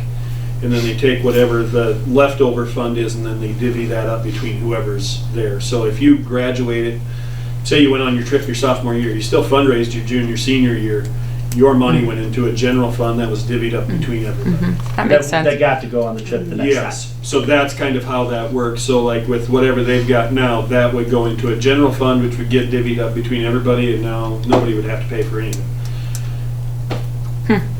So that's the way it was done in the past. That makes sense, sure. Okay. That's it, yeah. Good. Do you have anything else from that? Do we need to No, help? no, I was just informing you that Okay. they came to us about talking about that. Okay, sounds good. All right, back to the agenda. Action items. Action item A is to approve medical cannabis policy. Just need a motion. And a second. Final reading, and then we need, we had the final reading here. No changes, need a motion. Motion.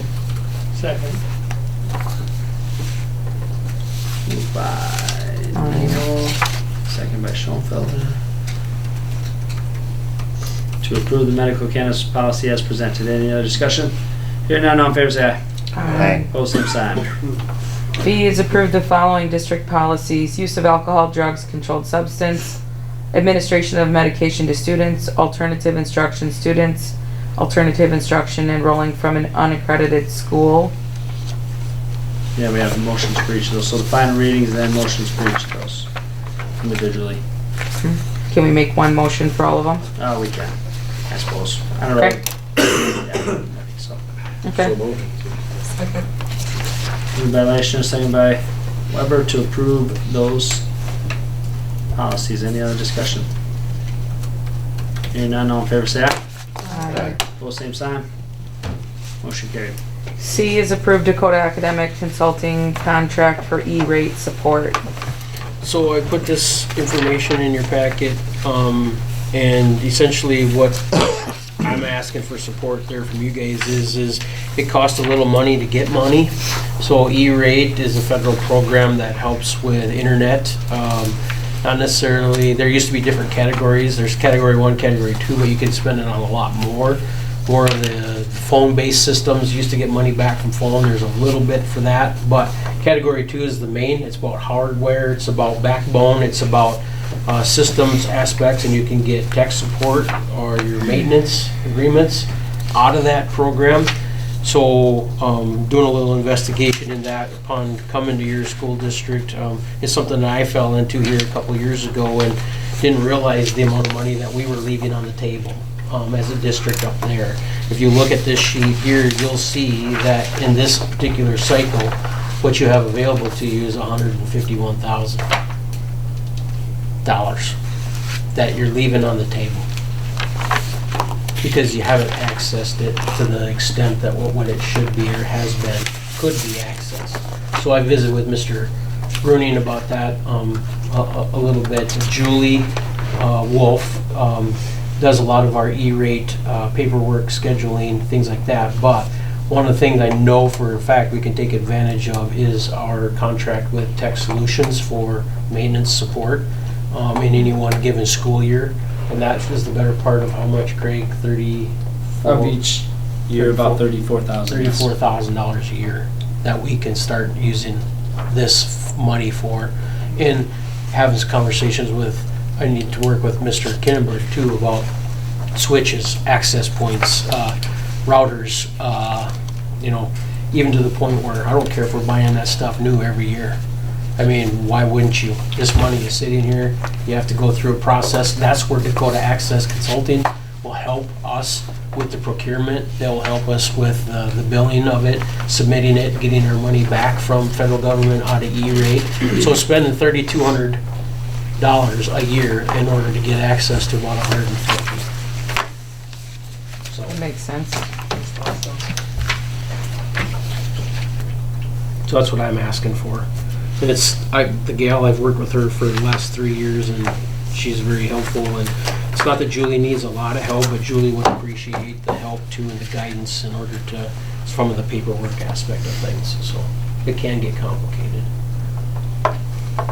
So that just, we need a motion and a second on that, if you want me, if you'd like us to do that. So moved. Good. Moved by Neal, second by Weber to approve the contract from Academic Consulting for E-rate support services. Any other discussion? Hearing none, all in favor say aye. Aye. Opposed, same sign. Motion carried. Thank you. Or just show this. Excuse me. It was just a pass around. Oh, okay. I wasn't- yeah. All right, there's nothing for executive session tonight, so we can adjourn. We need a motion to adjourn the meeting at 8, does that say 9? Good lord. 9:23 to 9:22. Moved by Schoenfelder, I'll second it. second by Weber. Any other discussion? Hearing none, all in favor say aye. Aye. Opposed, same sign. Motion carried. Thank you. 12:13, next meeting.